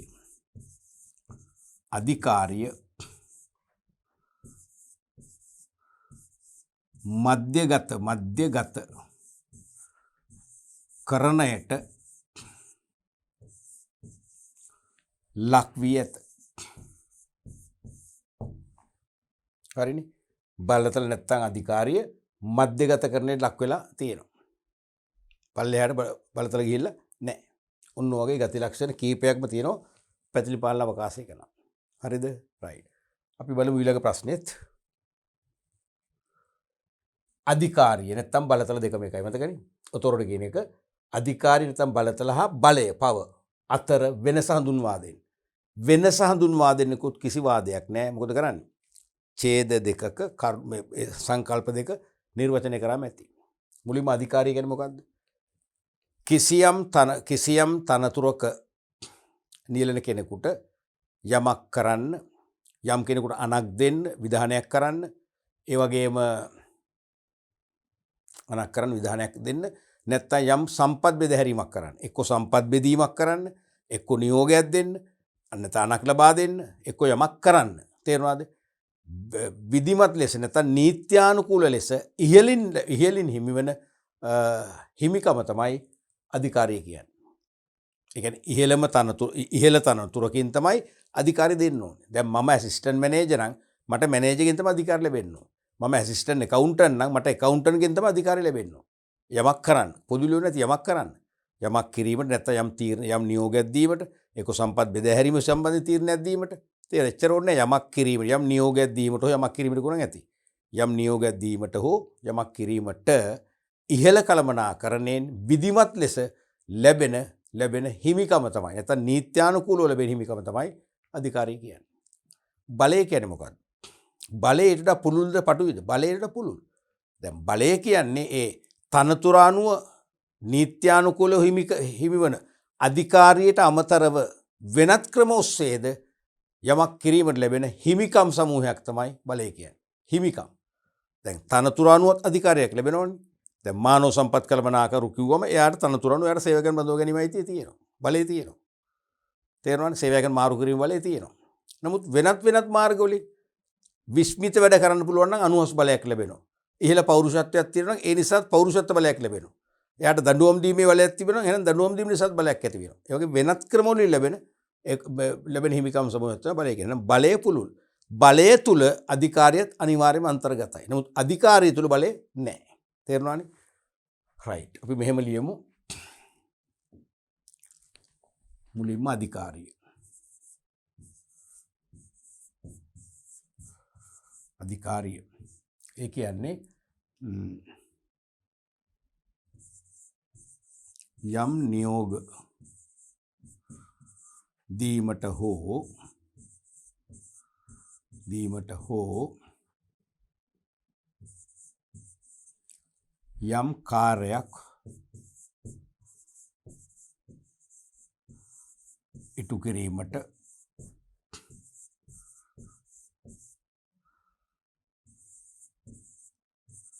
ඉහළ කළමනාකාරීත්වයෙන් විධිමත් ලෙස ලැබෙන නීතිමය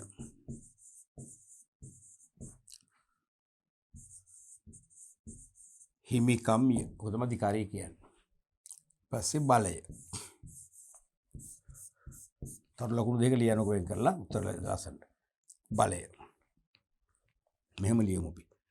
තනතුර අනුව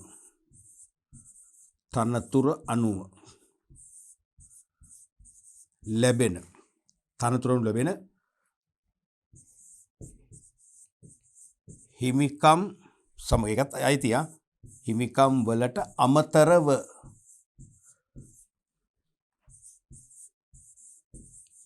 වෙනත් ක්‍රම ඔස්සේද ඒ ක්‍රම නම් කරන්න ඕනේ නැහැ. වෙනත් ක්‍රම ඔස්සේද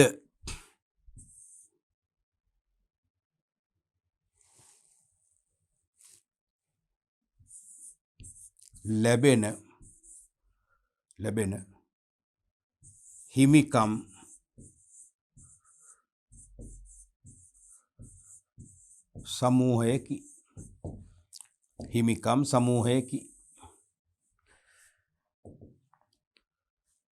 හිමිකම් සමූහයකි. බලය තුල නිත්‍යතින්ම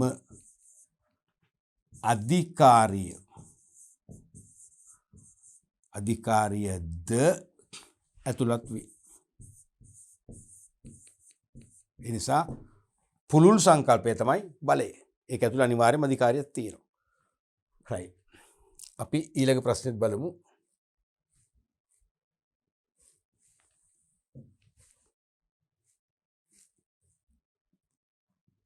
ප්‍රජාතන්ත්‍රවාදී නායකත්ව ශෛලිය තුල ඇති හිතකර ලක්ෂණ දෙකක් හා අහිතකර ලක්ෂණ දෙකක් සඳහන් කරන්න. දෙපැත්තම තියෙනවානේ. ප්‍රජාතන්ත්‍රවාදී නායකත්ව ශෛලිය කියන්නේ මොකද්ද? ඒ කියන්නේ සේවක අදහස් වලට ගරු කරන, සේවක සුබ සාධනයේ ගැන අවධානය යොමු කරන සාපේක්ෂව හොඳ නායකත්වයක්. තේරෙනවද? සේවක අදහස් වලට ගරු කරනවා. සේවක අදහස් කෙරේ අවධානය යොමු කරනවා. ඒ වගේම සේවක සුබ සාධනයේ කෙරේ වැඩි අවධානයක් යොමු කරනවා. තේරෙනවද? ඒ වගේම සේවකයන්ට කිසියම් නිදහසකුත් දෙනවා. සේවකයන්ගෙන් සේවකයා දැඩි තාඩනයට පීඩනයට ලක් කරන්නේ. එයා තමයි ප්‍රජාතන්ත්‍රවාදී නායකයා කියන්නේ.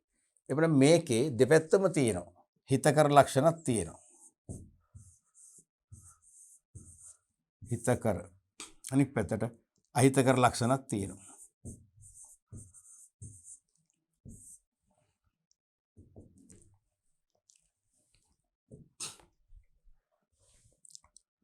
පළවෙනි එක හිතකර ලක්ෂණ. මොනවද හිතකර ලක්ෂණ? ප්‍රජාතන්ත්‍රවාදී නායකත්වයක් තියෙනකොට සේවකයෝ එකට කැමතියි. සේවකයෝ කැමති නැහැ ඒකාධිපති නායකත්වයට. කැමති නැහැ කිසිම කෙනෙක් කැමති නැහැනේ. එතකොට සේවකයෝ ප්‍රජාතන්ත්‍රවාදී වෙනකොට සේවකයෝ හරි කැමතියි. සේවකයෝ තෘප්තිමත්. ඒ නිසා සේවකයෝ පක්ෂපාතී වෙනවා. ව්‍යාපාරයට කළමනාකාරීත්වයට පක්ෂපාතී වීම දිගුකාලීන ගමනක ආරම්භයයි. ව්‍යාපාරය දිගුකාලීනව වැටෙන්නේ නැහැ. තේරුණාද? ඒ නිසා ප්‍රජාතන්ත්‍රවාදී නායකත්වයට සේවකයෝ කැමතියි. ඒ නිසා තෘප්තිමත් වෙන නිසා සේවකයෝ පක්ෂපාතී වෙනවා කාටද? කළමනාකාරීත්වයටයි ව්‍යාපාරයට දෙකටම. ඒක තමයි ව්‍යාපාරයේ දිගුකාලීන ස්ථාවර ගමනක ආරම්භය වෙන්නේ. තේරුණානේ? පළවෙනි එක අපි ලියමු. ව්‍යාපාරයට මෙන්ම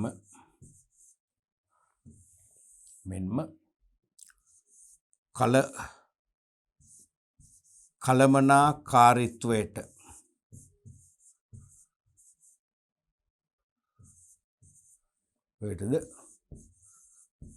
පක්ෂපාතී සේවක පිරිසක් බිහි වේ.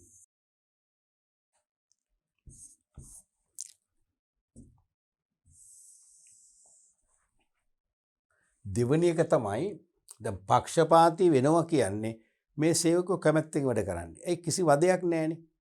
වැඩිපුර දඩුවම් දෙන්න, ඒ වගේ වැඩට බල කරන්න, එහෙම නැ වැඩට පොළඹවන විතරයි. තේරුණාද?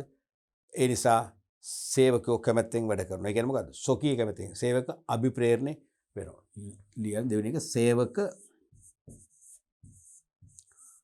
අභිප්‍රේරණය. ප්‍රේරණය ඉහළයයි. දෙකක් නැහුවේ. අපි තව එකක් ලියමු ස්ටෑන්ඩ් බයි. තුන්වෙනි මොකක්ද? පක්ෂපාතී වෙනවා නම් අභිප්‍රේරණය ඉහළ යනවා නම් මොකද වෙන්නේ? සේවක ඵලදායීතාවයත් මොකද වෙන්නේ? ඉහළ යනවා. ශ්‍රම ඵලදාව ඉහළයයි. තව එකක් කියන්න මොන එකක් කියමුනේ. ප්‍රජාතන්ත්‍රවාදී නායකත්වයක් ඇති තමයි සේවක වැඩ කරන්න කැමති. සේවක නිදහස ආරක්ෂා වෙනවා. සේවකයන් මත ලොකු පීඩනයක් පටවන්නේ. ඒ නිසා සේවකයෝ වැඩ කරන්න කැමතියි. ඒ නිසා මේ ආයතනේ හැර යාම ගැන හිතන්නේ. ලේසියෙන් මේ ආයතනේ හැර යන්නේ. එහෙනම් ශ්‍රම පිරිවැටුම මතකනේ. ආයතනේ හැර යාමේ අනුපාතය තමයි ශ්‍රම පිරිවැටුම අනුපාතයෙන් පෙන්눔 කරන්නේ. ශ්‍රම පිරිවැටුම අඩු වෙනවා. ඒ කියන්නේ සේවකෝ එන අය නතර වෙනවා ආපහු යන්නේ නැහැ. එහෙනම් ශ්‍රම පිරිවැටුම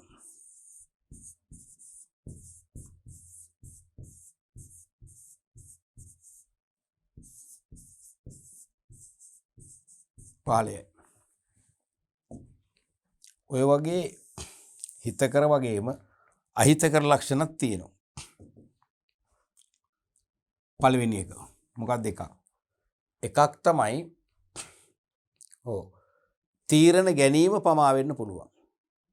මොකද දැන් සාමාන්‍යයෙන් ඒකාධිපති නායකත්වයක් යටතේ තීරණ ගැනීම ඉක්මන්නේ. තනි මතේනේ යන්නේ. එයා තීරණ ගත ඉක්මන ක්‍රියාත්මක. මෙතන එහෙම නෙවෙයි. මෙතන මේ තීරණ ගනිකම හිතනවා. සේවකයන්ගේ පැත්ත, සේවකයන්ගේ විවිධ ප්‍රභේද, සේවකයන්ගේ මානසික පැත්ත හිතලා මතලා බොහොම හිමින් තමයි තීරණ ගන්න. නේ? එහෙනම් තීරණ ගැනීම ප්‍රමාද වේ.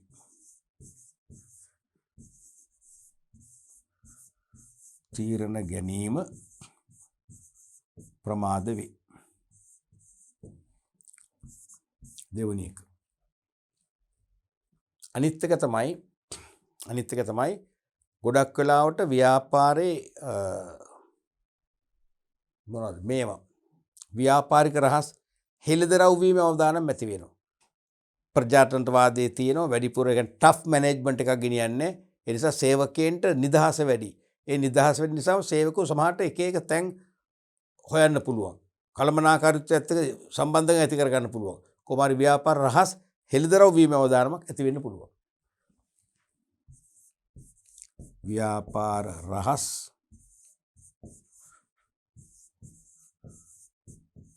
හෙළිදරව්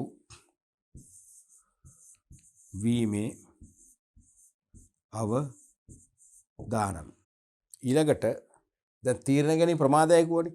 තීරණ ගැනීම ප්‍රමාදයත් එක්ක ඊළඟට එන ප්‍රශ්නේ මොකද්ද? තීරණ ක්‍රියාත්මක කිරීම ප්‍රමාද වෙනවා. ප්‍රතිඵලත් ප්‍රමාද වෙනවා. තේරෙනවද? තුන්වෙනි එකක් වශයෙන් ලියන්න. තීරණ ක්‍රියාවට නැගීමද ප්‍රමාද වේ. ඔච්චරයි. අවාසි අඩු යෝග. දැන් මේකේ ලකුණු ලබා දීම මතකයිනේ. දෙක දෙකනේ. මෙතන ලකුණු 1යි මෙතන ලකුණු 1යි. මෙතනට ලකුණු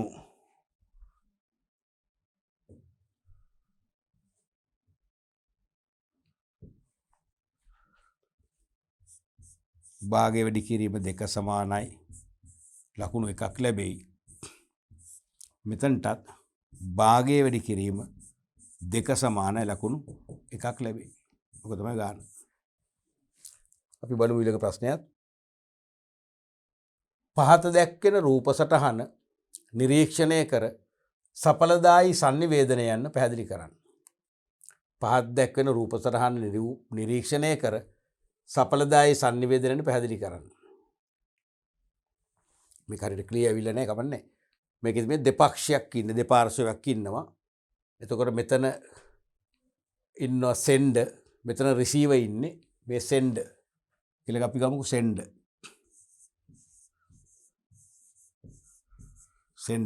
මේ receiver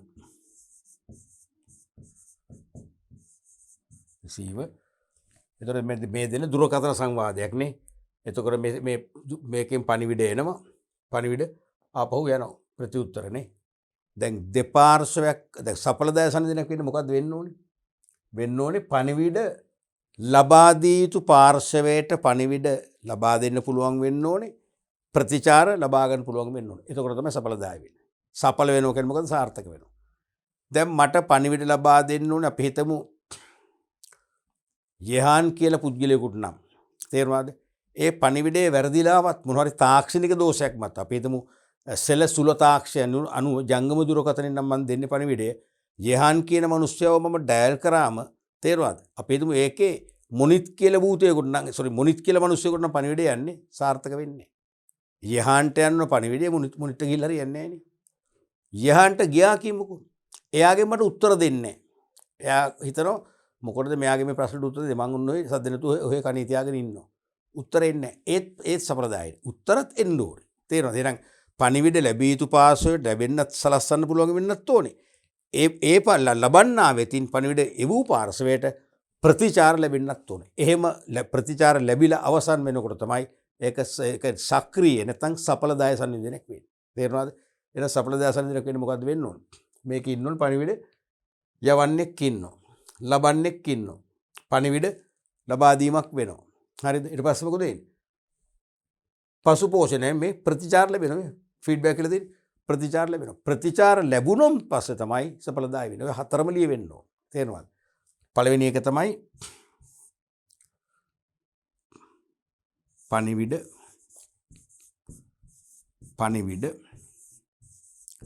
ලබා දෙන පාර්ශවයක් සිටීම.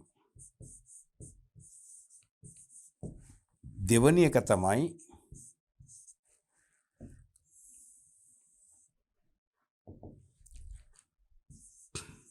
පණිවිඩ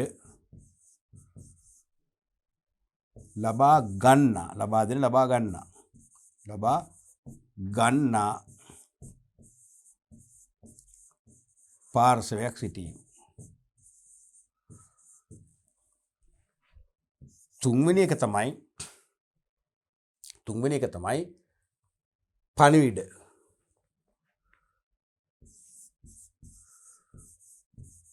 ලැබිය යුතු පාර්ශවය වෙතම වෙතම පණිවිඩය ගලා යාම. නැත්නම් ගලා යා යුතුයි. වෙනත් කෙනෙකුට ගිහිල්ලා බෑ. හතරවෙනි එක තමයි පණිවිඩ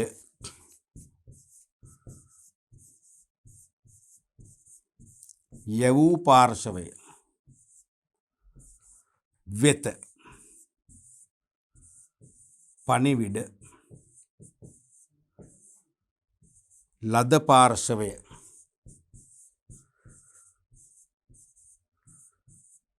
වෙතින් ප්‍රතිචාර ලැබිය යුතුයි. ඔච්චරයි. ඒතර තමයි සඵලදායක සංජනක වෙන්නේ. අපි බලමු ඊළඟ ප්‍රශ්නයක්. ව්‍යාපාරයක මෙහෙයුම් කටයුතු වඩා කාර්යක්ෂමව පවත්වාගෙන යාම සඳහා ඉදිරියට පෝෂණය කළ පාලන ක්‍රමය යටතේ දියත් කළ හැකි ප්‍රධාන ක්‍රියාමාර්ග 4ක් සඳහන් කරන්න. ව්‍යාපාරයක මෙහෙයුම් කටයුතු වඩා කාර්යක්ෂමව පවත්වාගෙන යාම සඳහා ඉදිරියට පෝෂණය කළ පාලන ක්‍රමය යටතේ දියත් කළ හැකි ප්‍රධාන ක්‍රියාමාර්ග 4ක්. මතකනේ අපි කතා කරා පාලනයේදී පාලන ක්‍රම 3ක් මූලික වශයෙන්. එකක් මෙහෙයුම් පාලන ක්‍රම, අනිත් එක ව්‍යුහමය පාලන ක්‍රම, අනිත් එක උපාය මාර්ගික පාලන ක්‍රම. ඔය දෙකෙන් උසස් පෙළ අදාළ වෙන්නේ මොකද්ද? මෙහෙයුම් පාලන ක්‍රම විතරයි. මෙහෙයුම් පාලන ක්‍රමය කිව්වේ මොකද්ද? ව්‍යාපාරවල මෙහෙයුම් ක්‍රියාවලිය සිදුවන අතරතුරදී නැත්නම් මෙහෙයුම් ක්‍රියාවලිය ක්‍රියාත්මක වීමට සමගාමීව ව්‍යාපාර විසින් අනුගමනය කරන පාලන ක්‍රම. මෙහෙයුම් ක්‍රියාවලිය ක්‍රියාත්මක වෙද්දිම අනුගමනය කරන පාලන ක්‍රම. 3ක් කරානේ. මොනවද 3? ඉදිරි පෝෂණ පාලන ක්‍රමය, පසු පෝෂණ පාලන ක්‍රමය, අනිත් එක මොනගාමීද? සහගාමී. සමගාමී නෙවෙයි, සහගාමී පාලන ක්‍රමය. මේක අහන්නේ ඉදිරියට පෝෂණය කළ පාලන ක්‍රමය යටතේ දියත් කළ හැකි ප්‍රධාන ක්‍රියාමාර්ග 4ක්. මොකක්ද එකක්? දැන් ඒ කියන්නේ මේ කියන්නේ කිසියම් අවාසිදායක තත්වයක්, කිසියම් ආපදාවක්, හානියක් වන්නට පෙර, ඒ කියන්නේ ඒ වැළකෙන අයුරින්, ඒ වළකාගත හැකි වන අයුරින් හානිය වන්නට පෙර යම් ක්‍රියාමාර්ග పూర్වෙන් අනුගමනය කරලා ඒ විය හැකි හානිය බැහැර කර ගැනීම. ඒක තමයි ඉදිරියට පෝෂණය කළ කියන්නේ. පසු පෝෂණය කියන්නේ යම්කිසි හානියක් නැත්තම් ආපදාවක් උනාට පස්සේ නිවැරදි කරන එක. මේ වෙන්න පෙර කරන එක. තේරුණාද? මොකද්ද කරන්නේ? සේවක පුහුණුව. දැන් සේවකයින්ට පුහුණුවක් දුන්නේ නැත්තම් නවීන යන්ත්‍ර උපකරණ තාක්ෂණ ආදේශන දිනෙන් දින ඒ පිළිබඳ අවබෝධයක් නැතුව ක්‍රියාත්මක කරන්න ගිහිල්ලා යම් අලාභහානි වෙන්න පුළුවන්. ඒ නිසා කල්ැතුව පුහුණුවක් දුන්නොත් එක වෙන්නේ නැහැ. නේ පළවෙනි එක තමයි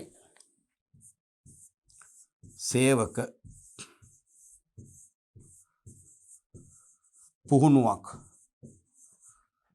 පුහුණුවක් ලබා දීම. සේවක පුහුණුවක් ලබා දීම පළවෙනි එක. අනිත් එක තමයි දැන් ගොඩක් වෙලාවට මේ යාන්ත්‍රික දෝෂ නැති වෙන්නේ නිෂ්පාදන ක්‍රියාවලිය. තේරුණාද? යන්ත්‍ර සඳහා යෝග්‍යතා සහතිකයක් ගන්න පුළුවන්. පිළිගත් බලාධිකාරයකින් තාක්ෂණික හා කාර්මික පරීක්ෂාවට ලක් කරලා ඊට පස්සේ ඒගොල්ලෝ අඩුපාඩු තියෙනවා කියනවා. අඩුපාඩුත් අපි ගැලපුවන් පස්සේ ඒගොල්ලෝ දෙනවා සහතිකයක් අවුරුද්දක් යනකම් මේ යන්ත්‍රේ කිසිම ලෙඩක් නැතුව මේ මොකද්ද දහවණය කරන්න නැත්නම් ක්‍රියාත්මක කරන්න පුළුවන් මට්ටමේ වැඩ ගන්න පුළුවන් මට්ටමේ තිබෙන බවට. තේරුණාද? එතකොට දෙවෙනි එක ලියන්න කාර්මික හෝ තාක්ෂණික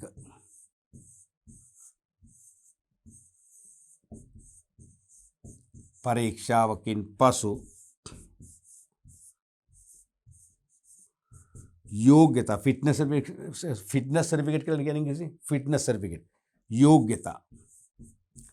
योग्यता සහතිකයක් ලබා ගැනීම.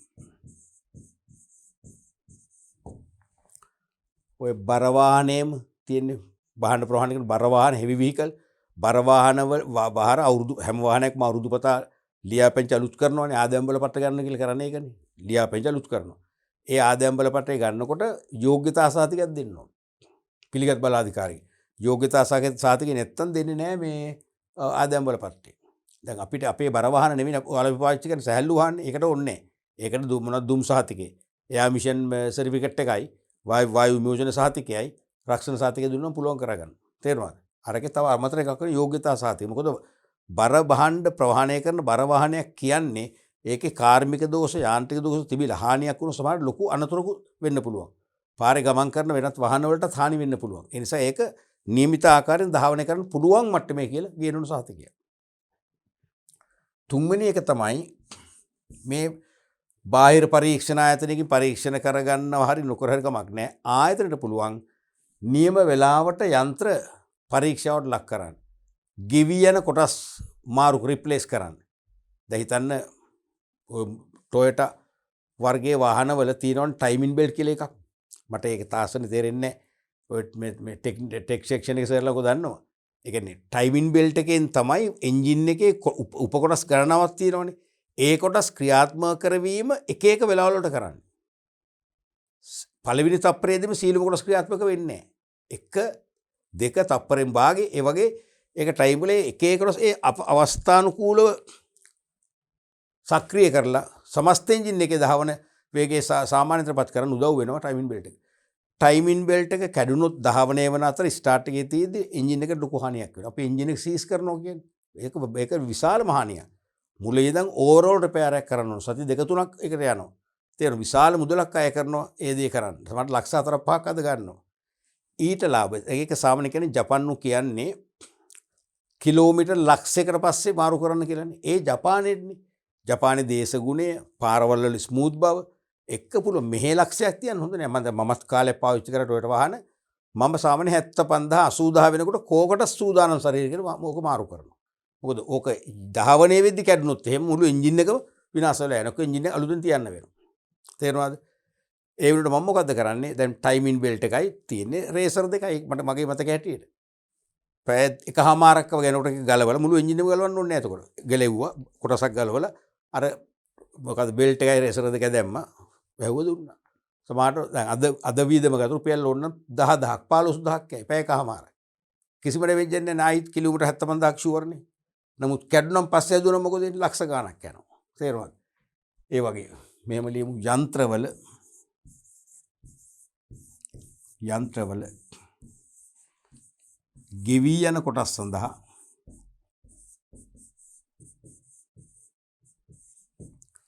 සඳහා නව අමතර කොටස්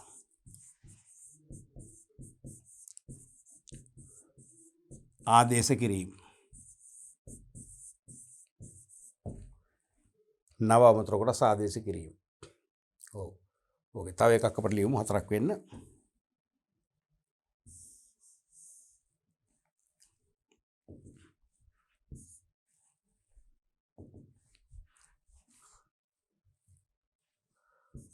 හතරවෙනි එක සේවක පුහුණුවක ලබා දීම කාර්මිකව තාක්ෂණික පරීක්ෂාවකින් පසු යෝග්‍යතා සහතිකයක් ලබා ගැනීම යන්ත්‍රවල ගෙවී යන කොටස් සඳහා අමතර කොටස් ආදේශ කිරීම. තව එකක් තමයි සේවක කළමනාකරන දෙපක්ෂය අතර යහපත් සබඳතා ගොඩනැගීම. දැන් සේවක කළමනාකරන දෙපක්ෂය අතර යහපත් සම්බන්ධතා ගොඩනැගුණ නැත්තම් තමයි සේවක දුක් ගැනවිලි වැඩි වෙන්නේ. ඒව ඉෂ්ට කරගෙන නැත්නම් පස්සේ කාර්මික ක්‍රියාවන්ට යොමු වෙන්නේ. ඒ කියන්නේ අකුරට වැඩ කරන්න, සංකේත වර්ධනය කරන්න, පිකට් ගහන්න. ඒකත් බැර නම් ඉල්ලීම් ලැබෙනකම් මහා පරිමාණ දැවැන්ත වර්ධනයක් කරන කණ්ඩායම. ඒතර ඒවෙන් ලොකු පාණියක් නිෂ්පාදන කටයුතු යන හිටනවා, කීර්ති නාමයේ බිඳ වැටෙනවා. ආයතනට අලුතෙන් සේවකෝ එන්නේ නැහැ බය, ආකර්ෂණය කරගන්න බෑ. තේරෙනවද? ඉන්න දක්ෂ ආයතන හැර යනවා, දේපල වලට හානි වෙනවා. ඒ නිසා හොඳම දේ තමයි සේව්‍ය සේවක සබඳතා වර්ධනය කරනවා. ඒතර ඒගොල්ලෝ හරිම මිත්‍රශීලී ෆ්‍රෙන්ඩ්ස්ලා වගේ, මිතුරන් වගේ වැඩ කරන්නේ. එහෙනම් ගොඩාක් ප්‍රශ්න අඩු වෙනවා. ලිය 4 වෙනි එක වශයෙන් සේවක හයිෆන් එක පොඩි ඉරක් කළමනාකරන.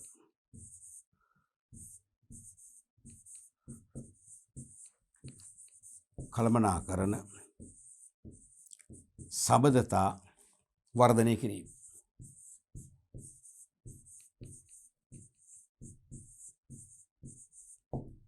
ඕකෙත් ගොඩක් වෙලාවට මේ ලකුණු භාගයකින් දෙකකට ලකුණු එකක් ලැබෙන්නේ. තේරුණාද?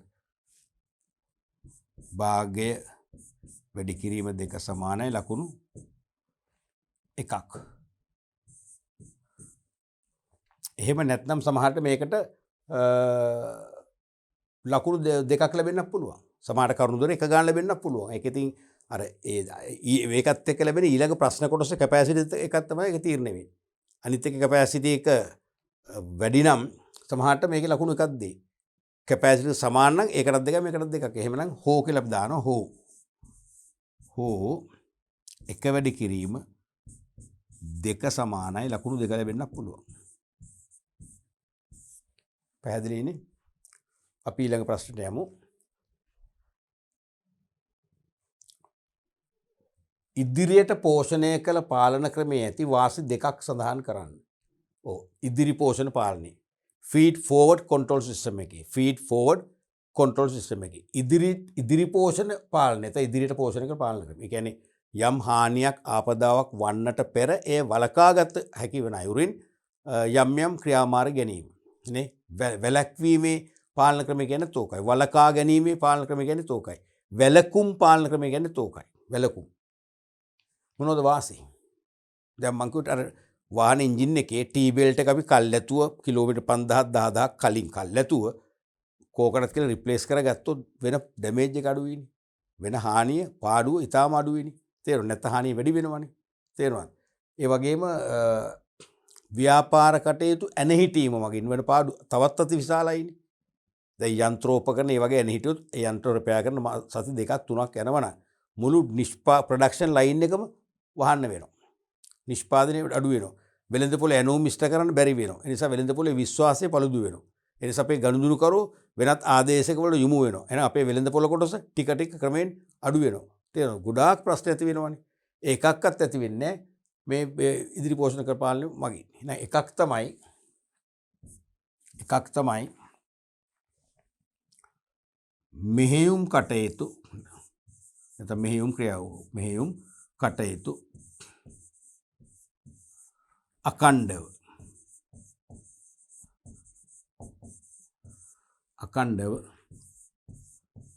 පවත්වාගෙන යා හැක. ඒකක්. දෙවනි එක මෙහෙයුම් කටයුතු අකණ්ඩව ගෙනන්න පුළුවන්. දෙවනි එක තමයි මේකේ පාලන පිරිවැයත් අඩු වෙන්නේ. දැන් මුලින්ම අපි කියන්නේ නියපොත්තෙන් කඩා ගන්න පුළුවන් එකට පොරෝන්නේ නැහැ කියලා. ඒක මුලින්ම අපි මොන හරි පාර්ට්ස් වාහනේ සර්විස් කරන වෙලාවට අවශ්‍ය පාර්ට්ස් රිප්ලේස් කරන් පස්සේ අනිවාර්යයෙන් දිගටම යන්න පුළුවන්. පිරිවැය අඩු. ලියන්න පාලන පිරිවැය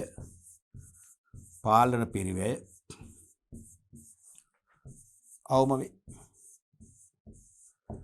තුන්වෙනි එක ලියමු ස්ටෑන්ඩ් බයි නේ. දෙකයි අවශ්‍ය. තුන්වෙනි මොකක්ද? අකණ්ඩව ඇනවුම් ඉටු කරන්න පුළුවන්. ඒ නිසා වෙළඳ පොළ ආරක්ෂා වෙනවා. වෙළඳ පොළ අපිව දාලා යන්නේ නැහැ.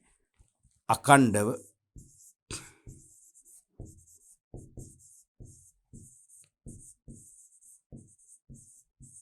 ඇනවුම් ඉටු කළ හැකි වීමෙන්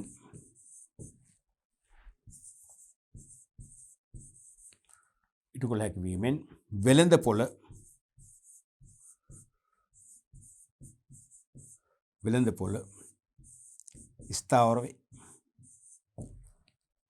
වෙළඳ පොළ ස්ථාවර වේ. ඔව්. එවනම් ඔන්න ඔය වගේ වාසි 3ක් ලියලා වාසි 2ක් තමයි අපේක්ෂා කරන්නේ. අනිවාර්යයෙන්ම එක වැඩි කිරීම 2 සමානයි ලකුණු 2ක් ඔකට ලැබෙනවා ඇති. පැහැදිලිනේ?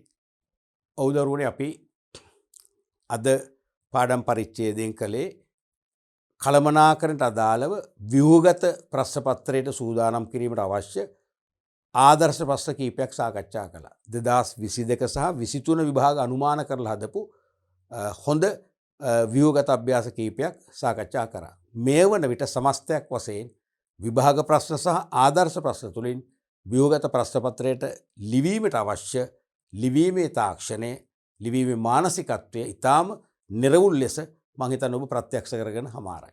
අපි ඉදිරි පාඩම් පරිච්ඡේදයෙන් වාස්තවික ප්‍රශ්න පත්‍රයේ වන පළවෙනි ප්‍රශ්න පත්‍රයට අදාළව විභාග ප්‍රශ්න සහ අනුමාන ප්‍රශ්න සාකච්ඡා කරලා ඒ ප්‍රශ්න පත්‍රයටත් ඔබව සූදානම් කරන්න හොඳින් බලාපොරොත්තු වෙනවා.